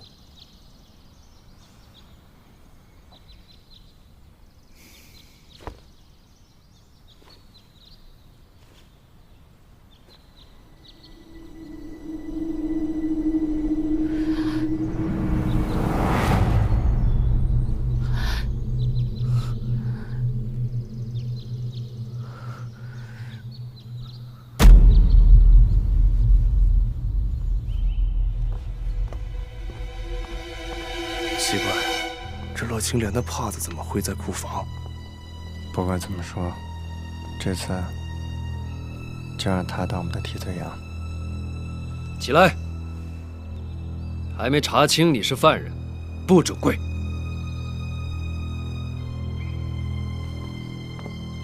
王爷，难道库房中找到的不是莲夫人的帕子？是她的帕子，没错。莲夫人，你身为王爷女眷，为何会出现在库房，还遗失了手帕？这虽然是她的帕子，但却不是一件不易得的东西。若有人有心栽赃，也不是难事。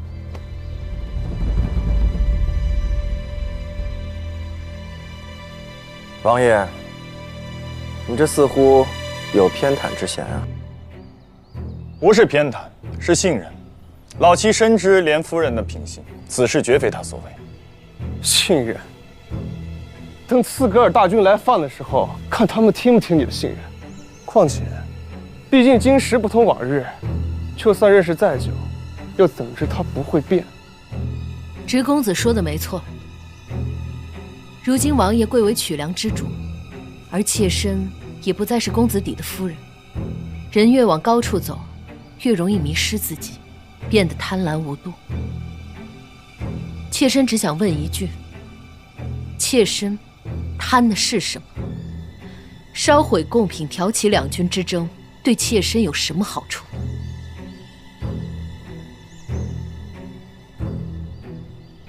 你要的好处并不是两军之争。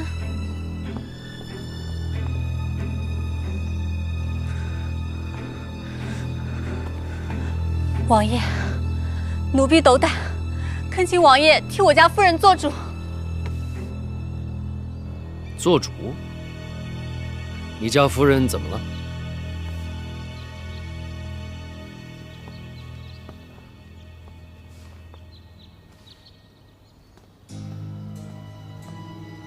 夫人，您都这么久没见到王爷了，这是击溃洛青莲的天赐良机，您为何不去瞧瞧呢？千辛万苦才得来的重逢，绝不可以是看他最心爱的女人获罪，惹他生厌。我现在什么都没有了，有的只是王爷对我16年的亏欠，这也是我唯一的生存机会。可您若不在，万一洛青莲巧舌如簧脱了罪，那岂不是错失了良机？脱罪？只要有一个人在，他绝对脱不了罪。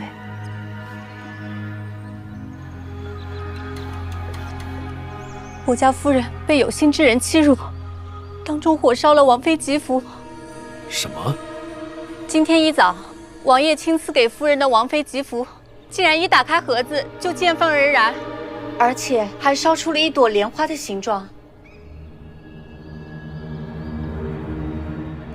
罪僚，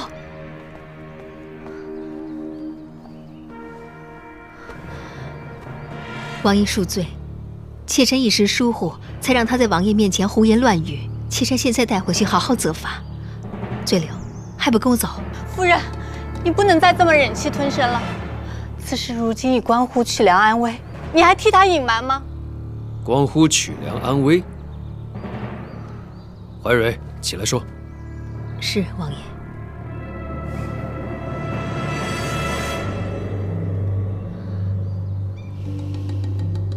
刚才肌肤被烧之时，妾身还以为是先王显灵，亲自为王爷挑选王妃人选，直到妾身在连危居发现此物。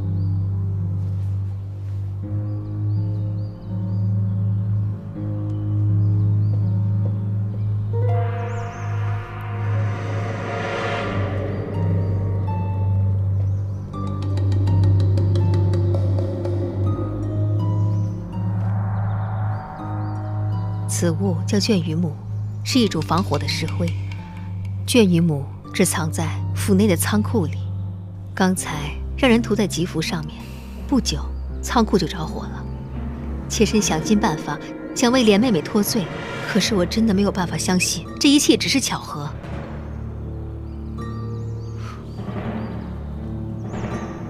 莲妹妹，难道这王妃之位对于你如此重要吗？竟然会让你乱了分寸，要潜进仓库偷取绢羽母还有白磷，可能你心有不安，否则不会在慌乱之中不小心碰到装白磷的水瓶。你肯定没想到，你离开不久，白磷离水而燃，给曲梁造成大祸。王爷，妾身没有。王爷，若想避免此次纷争，还请王爷将莲夫人送往刺戈尔，给刺戈尔大汗一个交代。王爷，夫人只是猜测，未经查实，怎能定罪？而且，把人送往刺戈尔，必是死路一条。王爷三思啊！王爷，刺戈尔与我曲梁仅一墨之隔，多年来素无兵戈。王爷不会因为吝惜莲夫人，置彼此之交于不顾吧？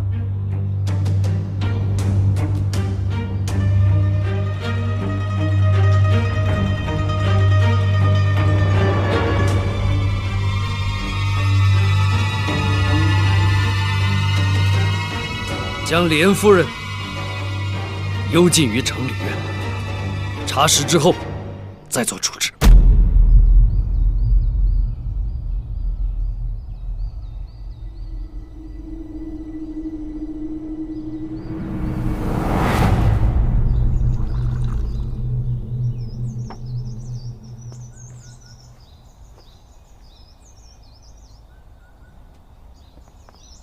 知妹。公子去哪儿了？闲来无事，跟老五老六出去闲逛了逛。去哪里逛了？昭辉院、王府仓库。看来公子一点也不闲呀。为何不与妾身商量？明明可以借刀杀人，为何要抛头露面？若是被抓到证据，岂非引来杀身之祸？知妹。我是想，公子什么都不用想，一切自有妾身替公子打理。是，一切按听夫人吩咐。妾身绝对不会让公子失望的。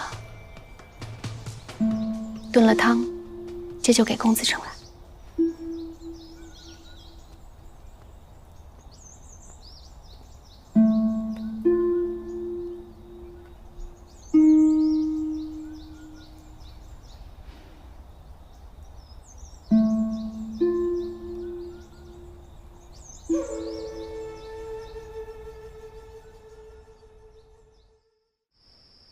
这是怎么了？眼看着王爷袭爵，总觉得好日子就要来了，怎么就到了这一步？有人盼，就有人怕，怕的最厉害的，就是最沉不住气的。你是说夫人？那白磷瓶子和手帕都是。方家是曲梁旧主，他比任何人都不愿两军交战。可一切既然木已成舟，便不如顺水推舟，栽赃莲儿。如此一来，既能找到替死鬼平息战事，又化解了吉服自燃的传言。我早觉得夫人心思深沉，没想到她竟然一点不逊于穆海瑶。只是现在，虽然他们两个人有宿仇，可是如今有共同的敌人。只怕莲儿日后的日子，定会更多艰险。若是此时不能证明清白，又哪里有什么日后？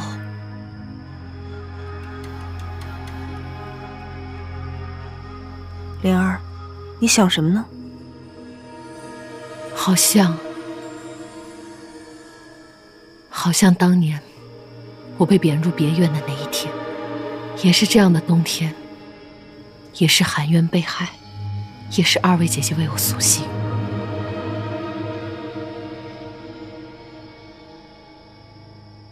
当时我万念俱灰，不仅仅是因为丧子之痛，还因为我最在意之人，他不肯信我。而今天，又肯不肯信？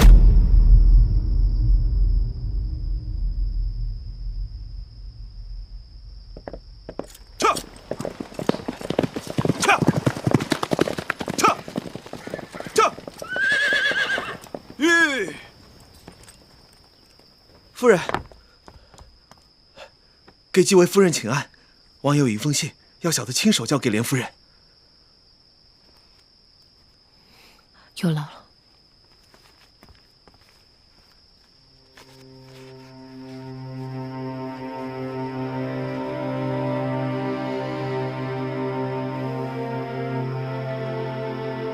信你，救你。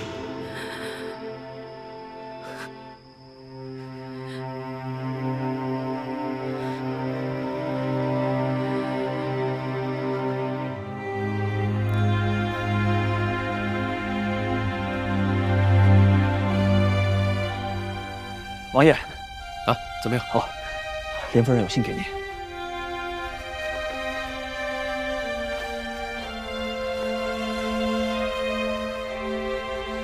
谢你，祝你。王爷，莲夫人还有一句话让小人禀告您。她说，为了曲良的安宁，她宁愿前往斯格尔。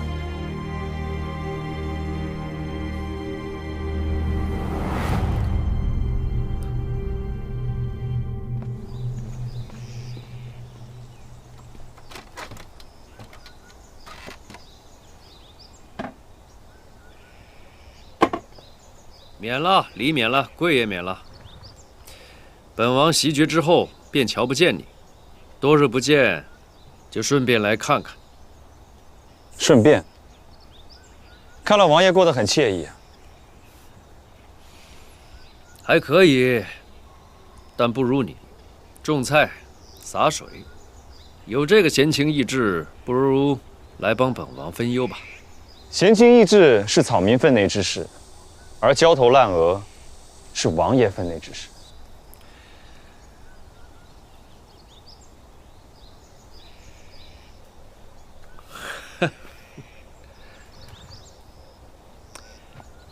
本王果然没有和你白交一场。你在享受着田园生活，还关心着本王的事儿。猜得没错，斯格尔和曲良就要开战了。既然形势迫在眉睫，王爷又何必把时间浪费在草民这儿呢？李北义，你该不会是想撂本王的挑子吧？未曾担起，何来撂下？不知王爷是否记得你我最初的约定？原来是因为这个。记得。你助本王袭爵，本王替你免除贱籍。可如今，你已袭得爵位，是我已失王爷。可是你的贱籍是父亲所赐，大丧期间不便提及。现在大丧已过，可封爵大典还未办呢。贺连信，大丈夫一言九鼎，你怎可如此耍赖还理直气壮？本王哪儿有？实在是，爵位未稳，内忧外患，没有时机呀。但若是有人能助我坐稳爵位，助我排解内忧外患，或许这时机即刻就能出现了。本王也是人，本王也不容易呀。能替王爷分忧的是您的下属，草民身负贱籍，不可出仕，不可效力，不可为王爷分忧。王爷请便。逐客对本王？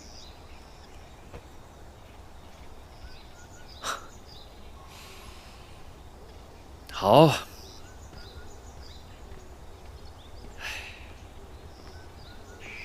你不肯帮我，难道连他也不帮？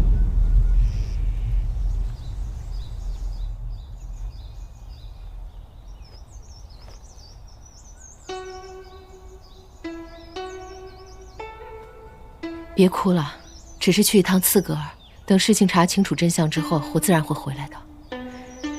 哎呀，别哭了啊，别哭了。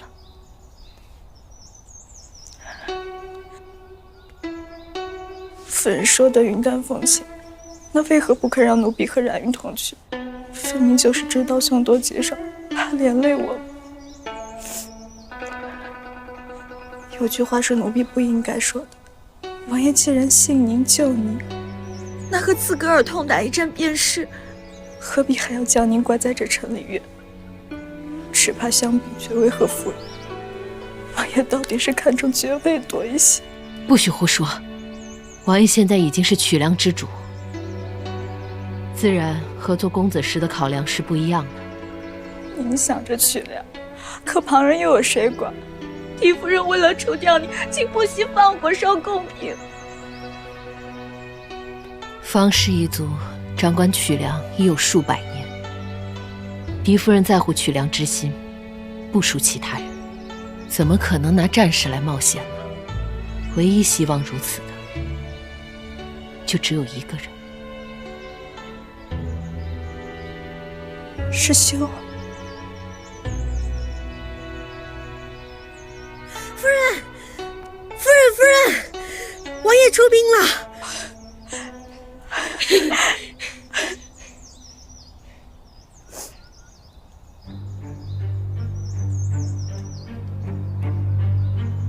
此战征兵不足，绰绰有余。那就是多是老弱病残，皆是壮年。既然如此，穆天书一人便可取胜。王爷要草民做什么？穆天书虽然勇猛，却不拘小节。此战不仅要胜，还得巧胜。本王有2个托付：一，死伤不得多过以往的1半；二，收缴不得少于以往的1倍。曲梁兵粮丰足，此战是王爷袭爵后的首战，关乎声誉。王爷何必如此苛刻？如今的曲梁，还有比声誉更重要的事。所有人都不知道，赫连信与刺格尔交战，洛青莲只是一个噱头。王爷薨逝，曲梁周边诸王染指之心蠢蠢欲动，曲梁官员和百姓对新的安王不乏非议。外患内忧，赫连信不得不战。这一战的成败不仅关乎新的安王，更关乎曲梁大木门户的牢固。真是谢天谢地，如今只等大军凯旋，莲儿不再受刺格尔所制，便能从城里院放出。昭儿日夜思念母亲，若是知道这个好消息，不知道该有多欢喜。四弟真是长大了，我数日都寻不见你。读书、练武、学才艺，你要做的事情真多。是这丫头，我说到处找不到她，原来又跑来这儿欺负昭儿了。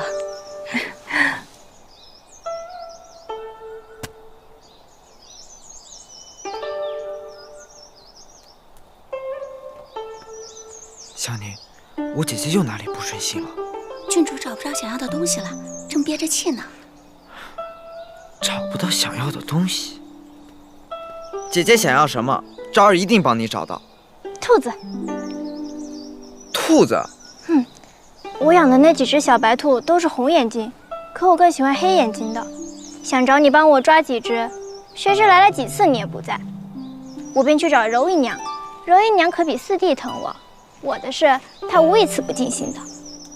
兔子，柔姨娘抓到了，倒是给我看了几只黑眼睛的，可怜全身上下也都是黑色的。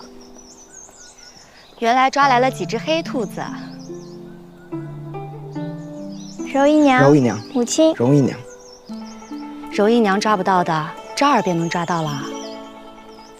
恐怕也抓不着。那便让他在风筝上装满萤火虫吧，那样晚上也可以放风筝了。这季节哪里有什么萤火虫？你呀，还是孩子心性。昭儿比你稳重得多，自然不会陪你胡闹。是昭儿太老成，女儿还比她大2岁呢。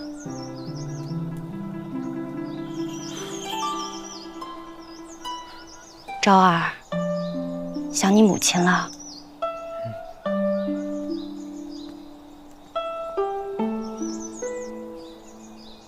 快了，她很快就可以回来了。真的？真的。太好了，太好了，太好了！我马上就能见到我母亲了。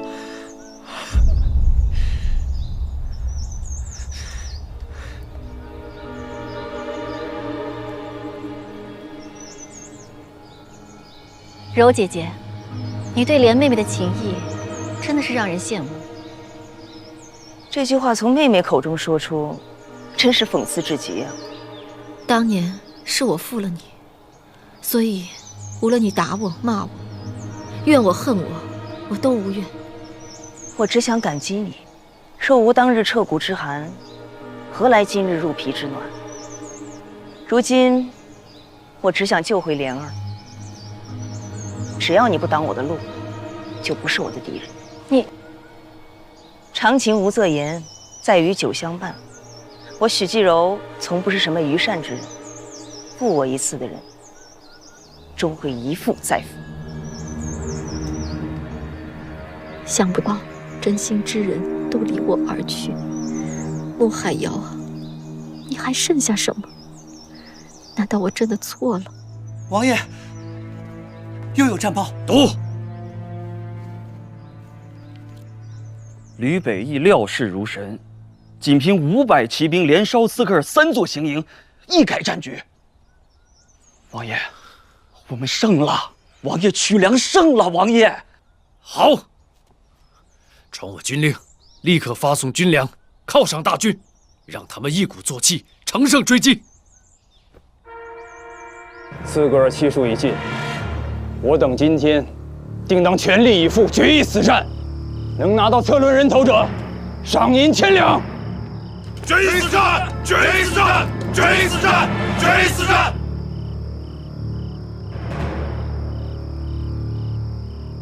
大人，你看这外面之人，虽然是剑戟之身，但是和骁勇却不逊于猛将，难怪王爷器重。报！报告将军，兵粮拆了谷糠，在哪儿？就在外面。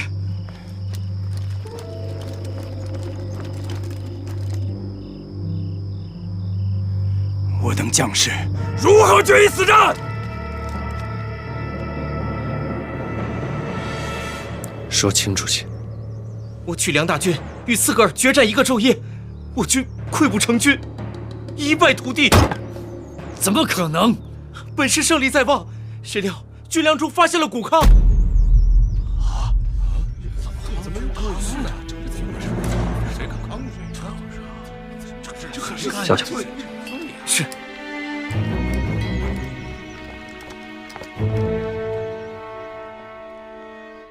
王爷，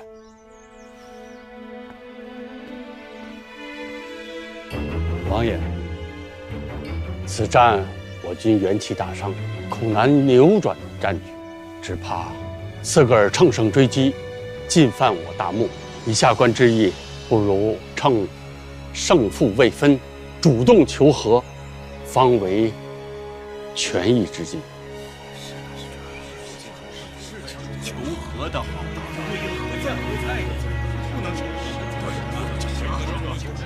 求和便要交出我青莲，老三怎么舍得？等到屈良兵败，君上怪罪下来，看他还如何坐镇安王。四哥，好计谋。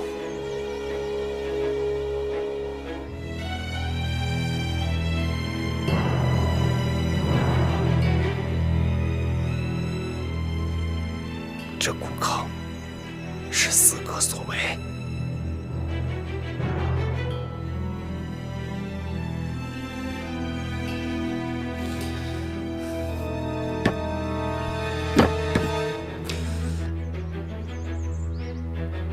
如何求和？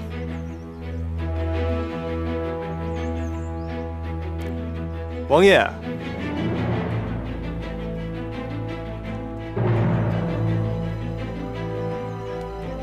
王爷迟迟不发话，莫不是舍不得吧？事到如今，王爷还是不肯交出洛青莲吗？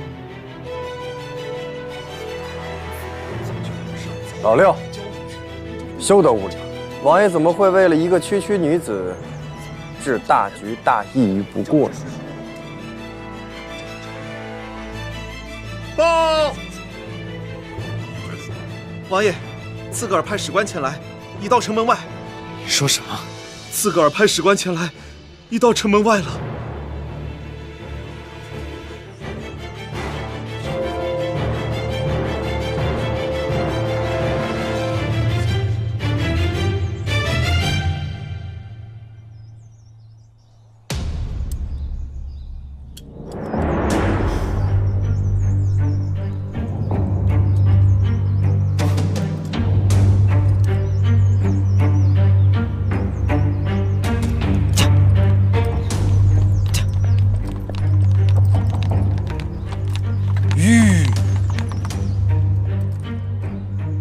刺格尔使官降临，我曲良自当以礼相迎，请随我入府暂坐歇息。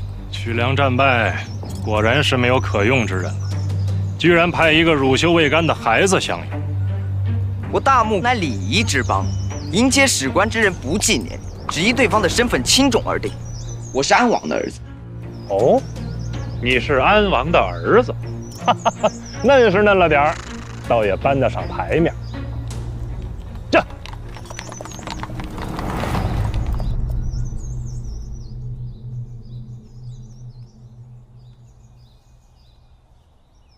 夫人，都休了一天了，歇歇吧。如今刺格尔来问罪，我随时有可能会被处死。多修一件，便多留一件念想。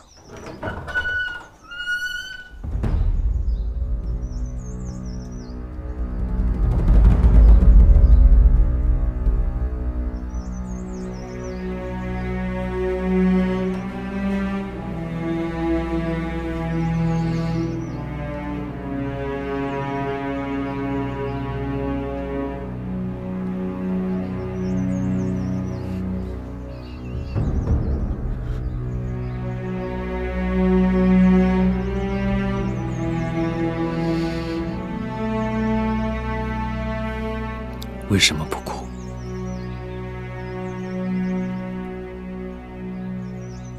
确实不敢哭，怕什么？怕眼泪掉下来，能看清楚，才发现不是王爷。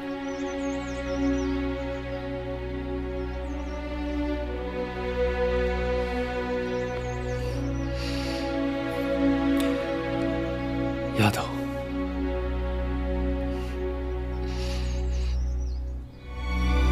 我来晚了，等与王爷诀别，多晚都已经过了。谁说是要诀别？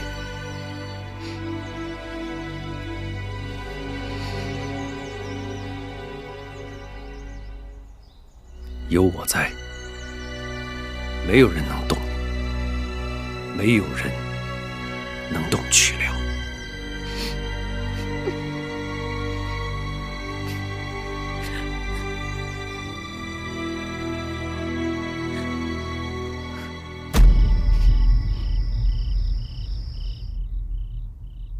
不就是见个史官吗？怎么连女眷都出来抛头露面的？就算是败下阵来，也不至于这么低下巴。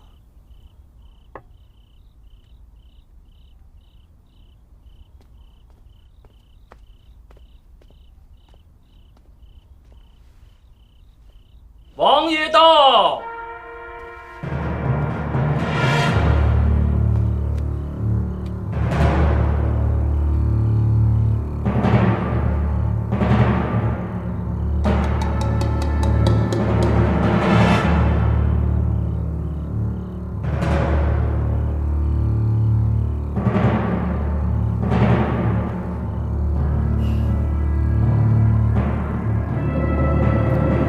都请坐。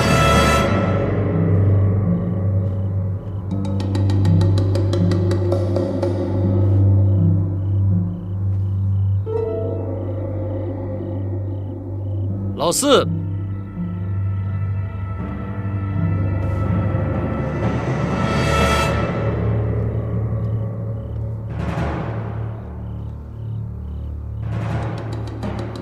王爷，此为本王的四弟，为人和善，广有善缘。老王爷在世时，众官员皆夸他聪明能干，品行端正，宜为世子。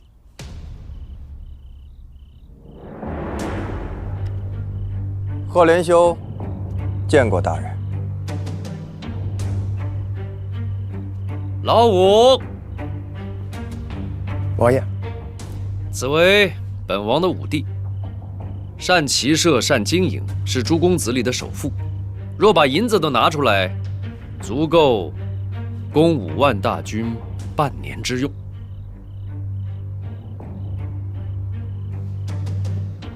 王爷过谦，即便是10万军，也可供得。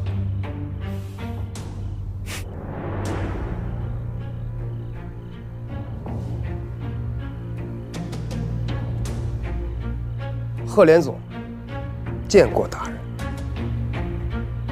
老八，王爷，此为本王的八弟，为守护大墓，鞠躬尽瘁，战无不胜。若非救急在身，无法出战，此番胜负可另当别论。贺连化见过大人。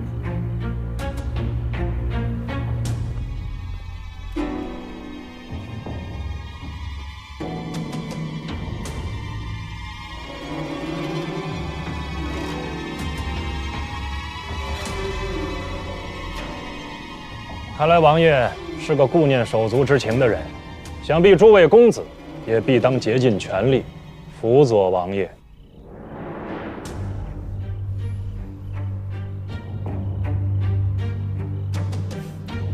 他们既是我的亲兄弟，在曲梁也身负要职。他们忠的不是本王，是我大墓，是曲梁。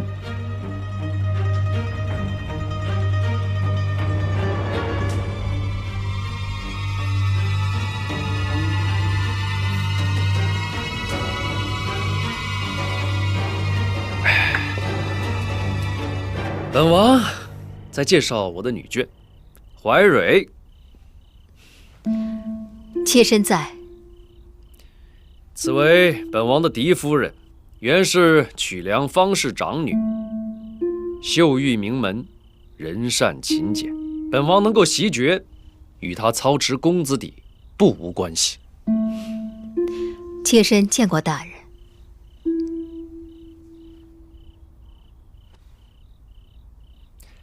海瑶，妾身在。此为本王的侧夫人，其父贵为2等公，其兄你们认得，大将军穆天书。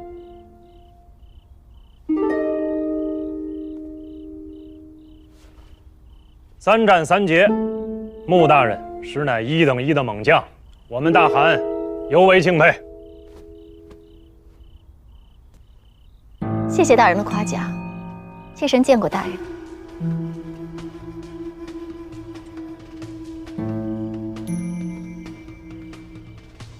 想不到曲梁能人济济，就连王爷身边的女眷个个都是人中翘楚啊！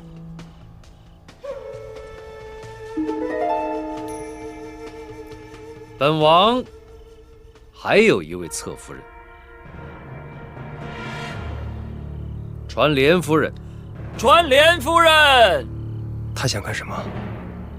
不会想把他交给史官吧？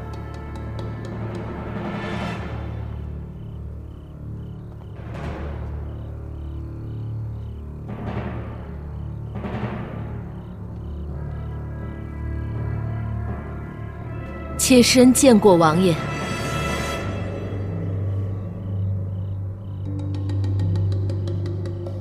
她是莲夫人，也是火烧贡品的疑犯。本王已查清，此案与她无关，便把她给放了。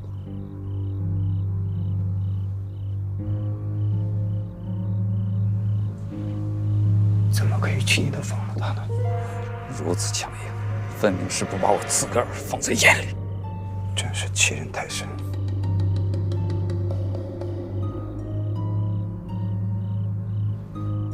既然是无罪之人，自然要释放。我看夫人容颜端庄，不像是歹毒之人。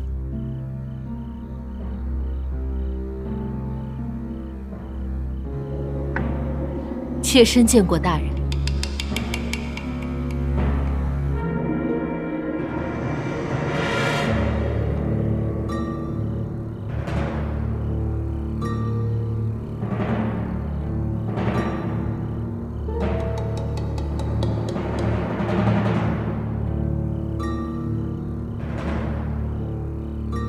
这些日子，你受苦了。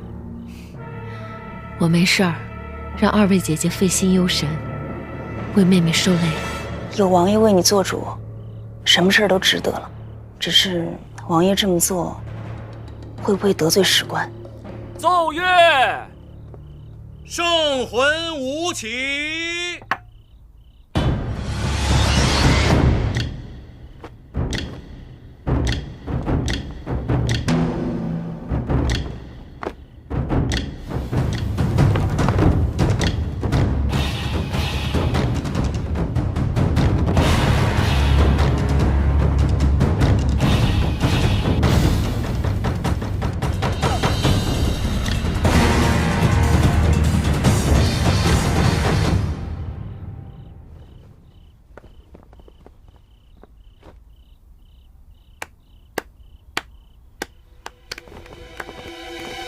史官，这舞蹈如何？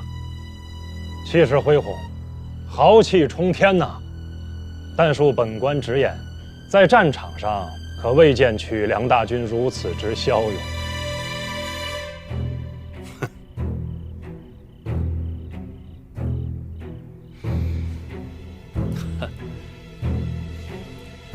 本王刚袭爵，诸事未稳，待日后，并不会如此。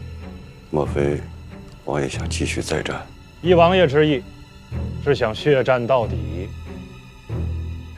本王并非恋战，可此战若败，曲梁将永受刺格尔所制。本王可败，曲梁不可败，曲梁的豪气也不可败。王爷可是忘了，以现在曲梁之兵力，很难与我刺格尔大军抗衡啊。战场胜负，并非只看兵力，更是士气。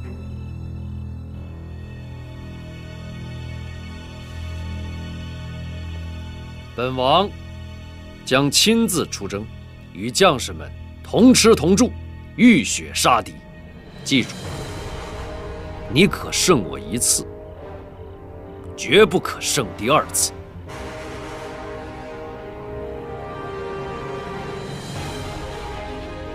身陷逆境，却不卑不亢，不属威仪，实属不易。王爷，王爷说的没错，我曲梁绝不受人所制。我们大伙儿众志成城，血战到底，有勇何妨？果然不出我大汗所料，王爷坦荡磊落，是个英雄。然我刺格尔大汗，又何尝是个贪功之小人？恕本官直言，曲梁之2位良将用兵如神，3战3捷，早已把我刺格尔大军置于败局。之后的胜利也是出于侥幸。我们大汗心知肚明，此次大汗派我等前来，并非是问罪，而是求和。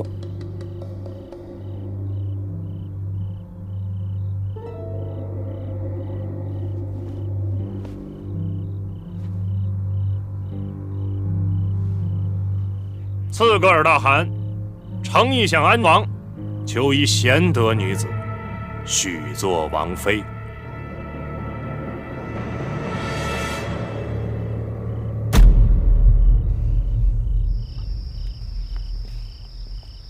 想什么呢？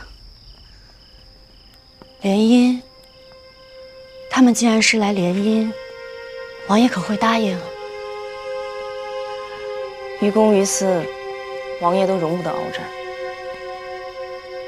姐姐别害怕，自古以来，和亲都是挑选侍女晋封高位而嫁。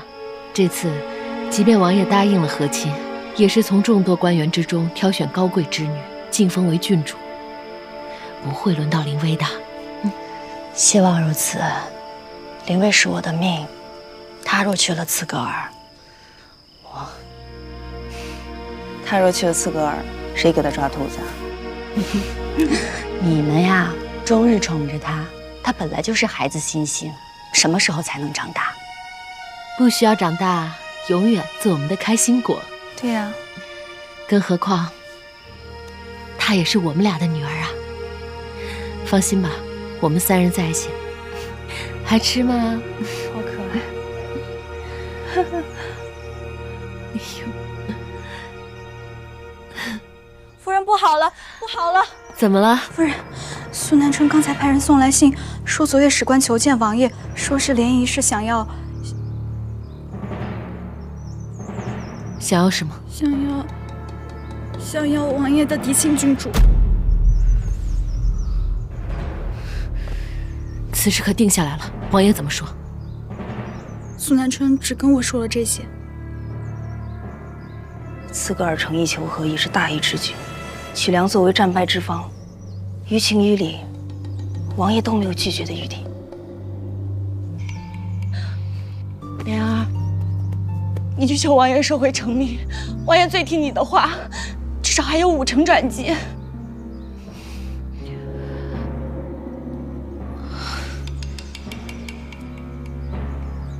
你不愿意去？不是。是啊，这是惹王爷生气的事。可是我人微言轻，娘家亦无权无势，我除了求你这个10几年的姐妹，我还能去求谁？哎，别急，别急，我去求王爷。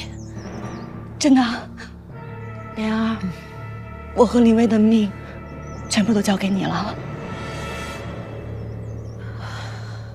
只会照顾好他。是，莲儿。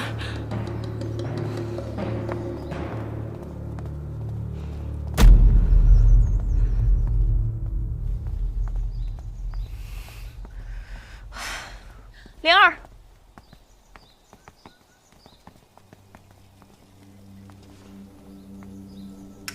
你可知狄夫人为什么要这样做？我知道。你明知道还是要去。你可知道这门亲事已成定局？你若执意求情，只会让王爷对你失望至极。我知道。你可知这府里有多少人对你虎视眈眈？你若失去王爷的庇护，定会成为众矢之的，加倍凶险。我知道。那又为什么要去？我对林薇的疼爱绝不逊你1分。可是莲儿，我们能活到今天，靠的不是感情用事，而是一次次的审时度势，苦苦忍耐。如今你冒着失去一切的风险，去做一件毫无胜算的事，值得吗？若我失去你和蓉姐姐，纵使我拥有一切，又有什么意义？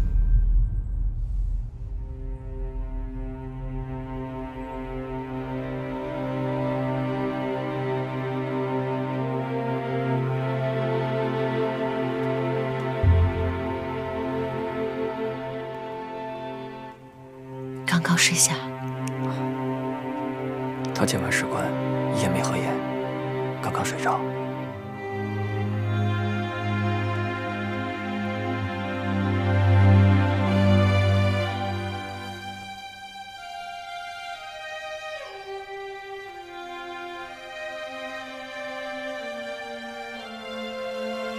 这是？王爷说，这是灵威郡主学刺绣时绣的第一个荷包。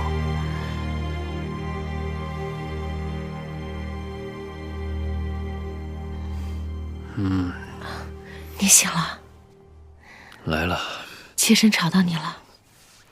哎呀，我知道你会来找我，只是没想到这么快。有什么想说的话，就尽快说吧。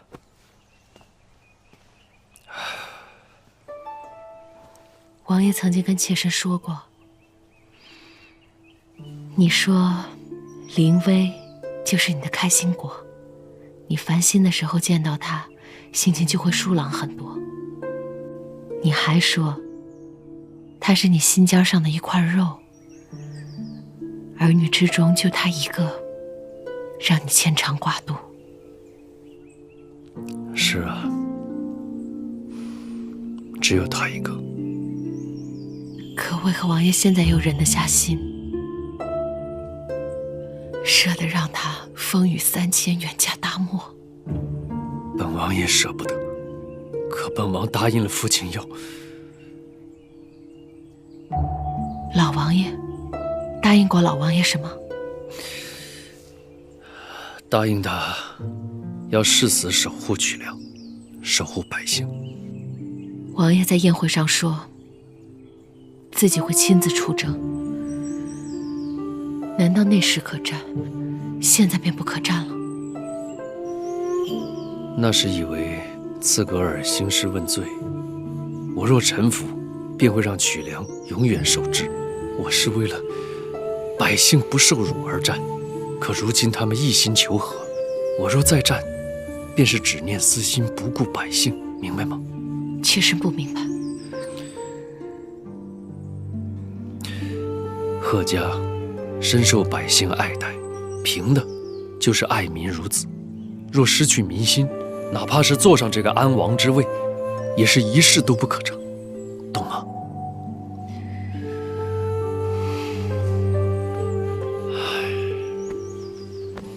妾身就算粉身碎骨，也愿和王爷一起守护好曲梁。但求王爷放弃远嫁灵威这条路。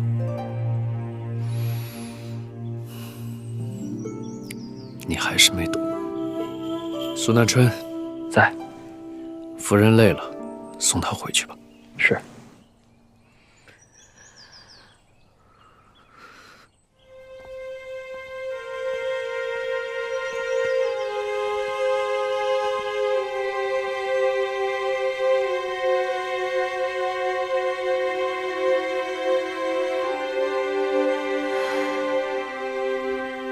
回去。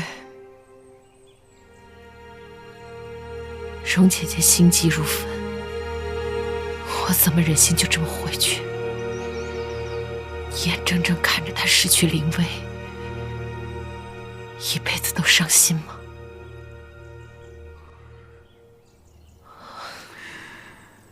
莲夫人，王爷的事情，小人本不该妄言。小人斗胆有个主意，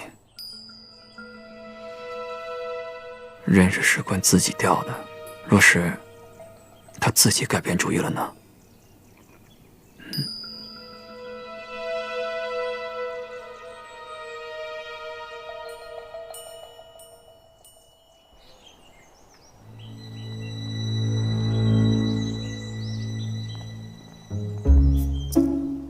郡主，你慢点走。郡主，你慢点儿。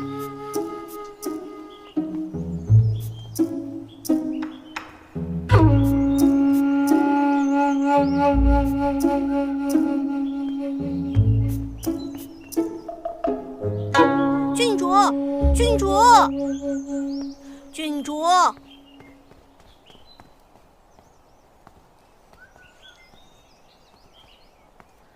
王妃贵为刺格尔，女子之最，自然是需要端庄大度，母仪天下。其实随便一个女子便可的。郡主虽然身份尊贵，但是否能和韩王琴瑟和鸣，才貌相配，那就另当别论了。即便不配，那又何妨？夫人未免也太小看我们大汗了。求亲，不是为了沉迷女色，而是为了不再兵戈相向。于刺格尔，于曲梁，都是民心所向。郡主无论美丑，人贵在心。只要郡主心地善良，策伦大汗必定终身相爱互敬，不离不弃。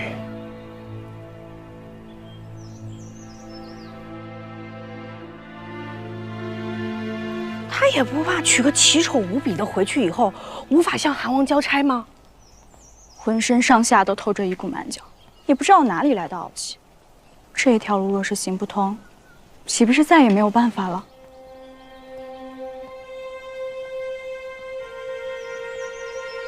有了园子，就没了曲梁。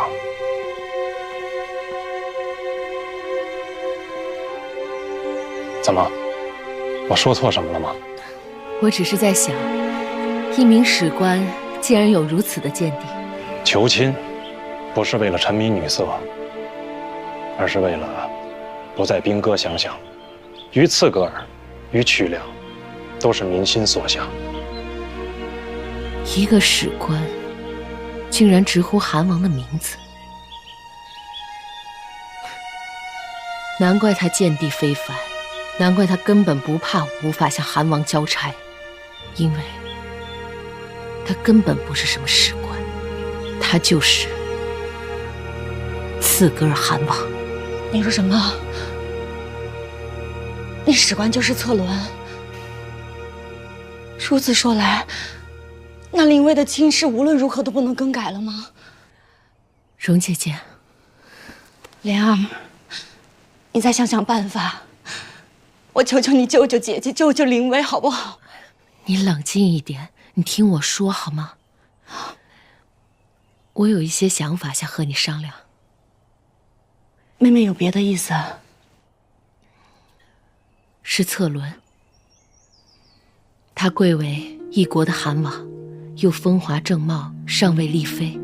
最主要是这次芳菲园之行，让我看到他是一个有格局、有思想、有人品的人。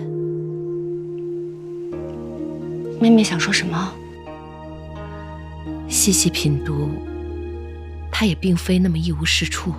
若是他能对林薇好，我觉得他或许未尝不是一个良宿呢。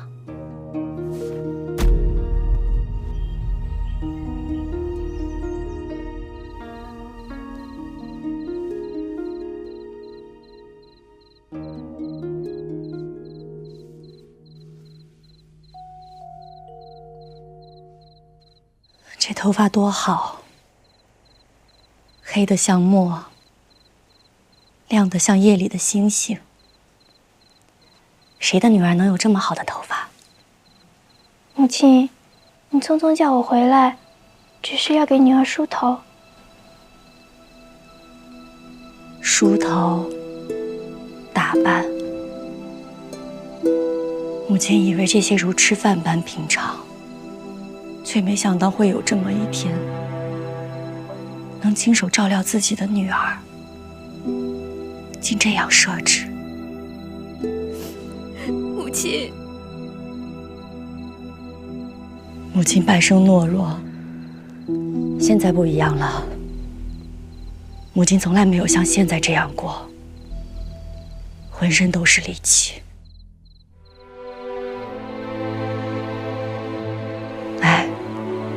母亲给我的女儿穿衣服。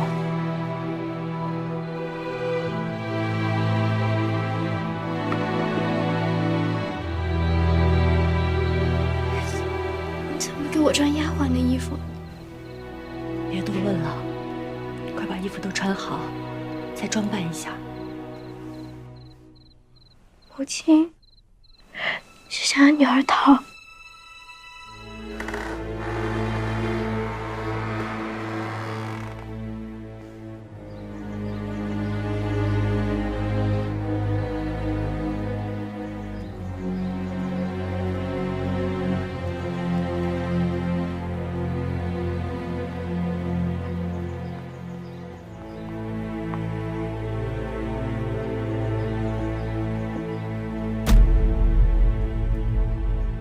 郡主，快走吧，耽误时间就麻烦了。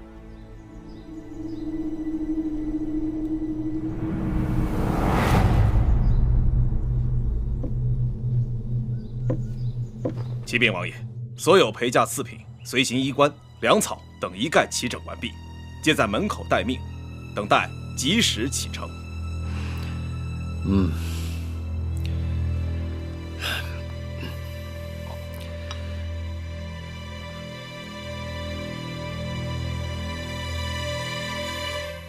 苏南春，在。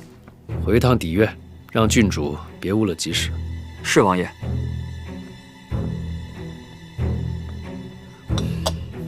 王爷不必心急，郡主与母亲告别，想必总有些提己话要说。吉时未到，我们等的。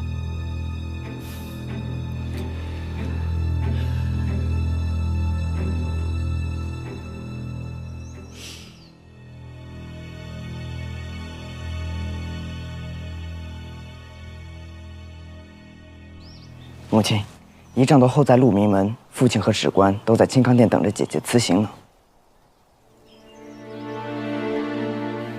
辞行，临危远嫁，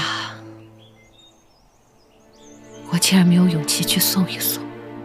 不是因为你容姨娘怪罪我，而是你母亲终究未能做到姐妹同心，而是在你父亲和姐妹之间摇摆不定。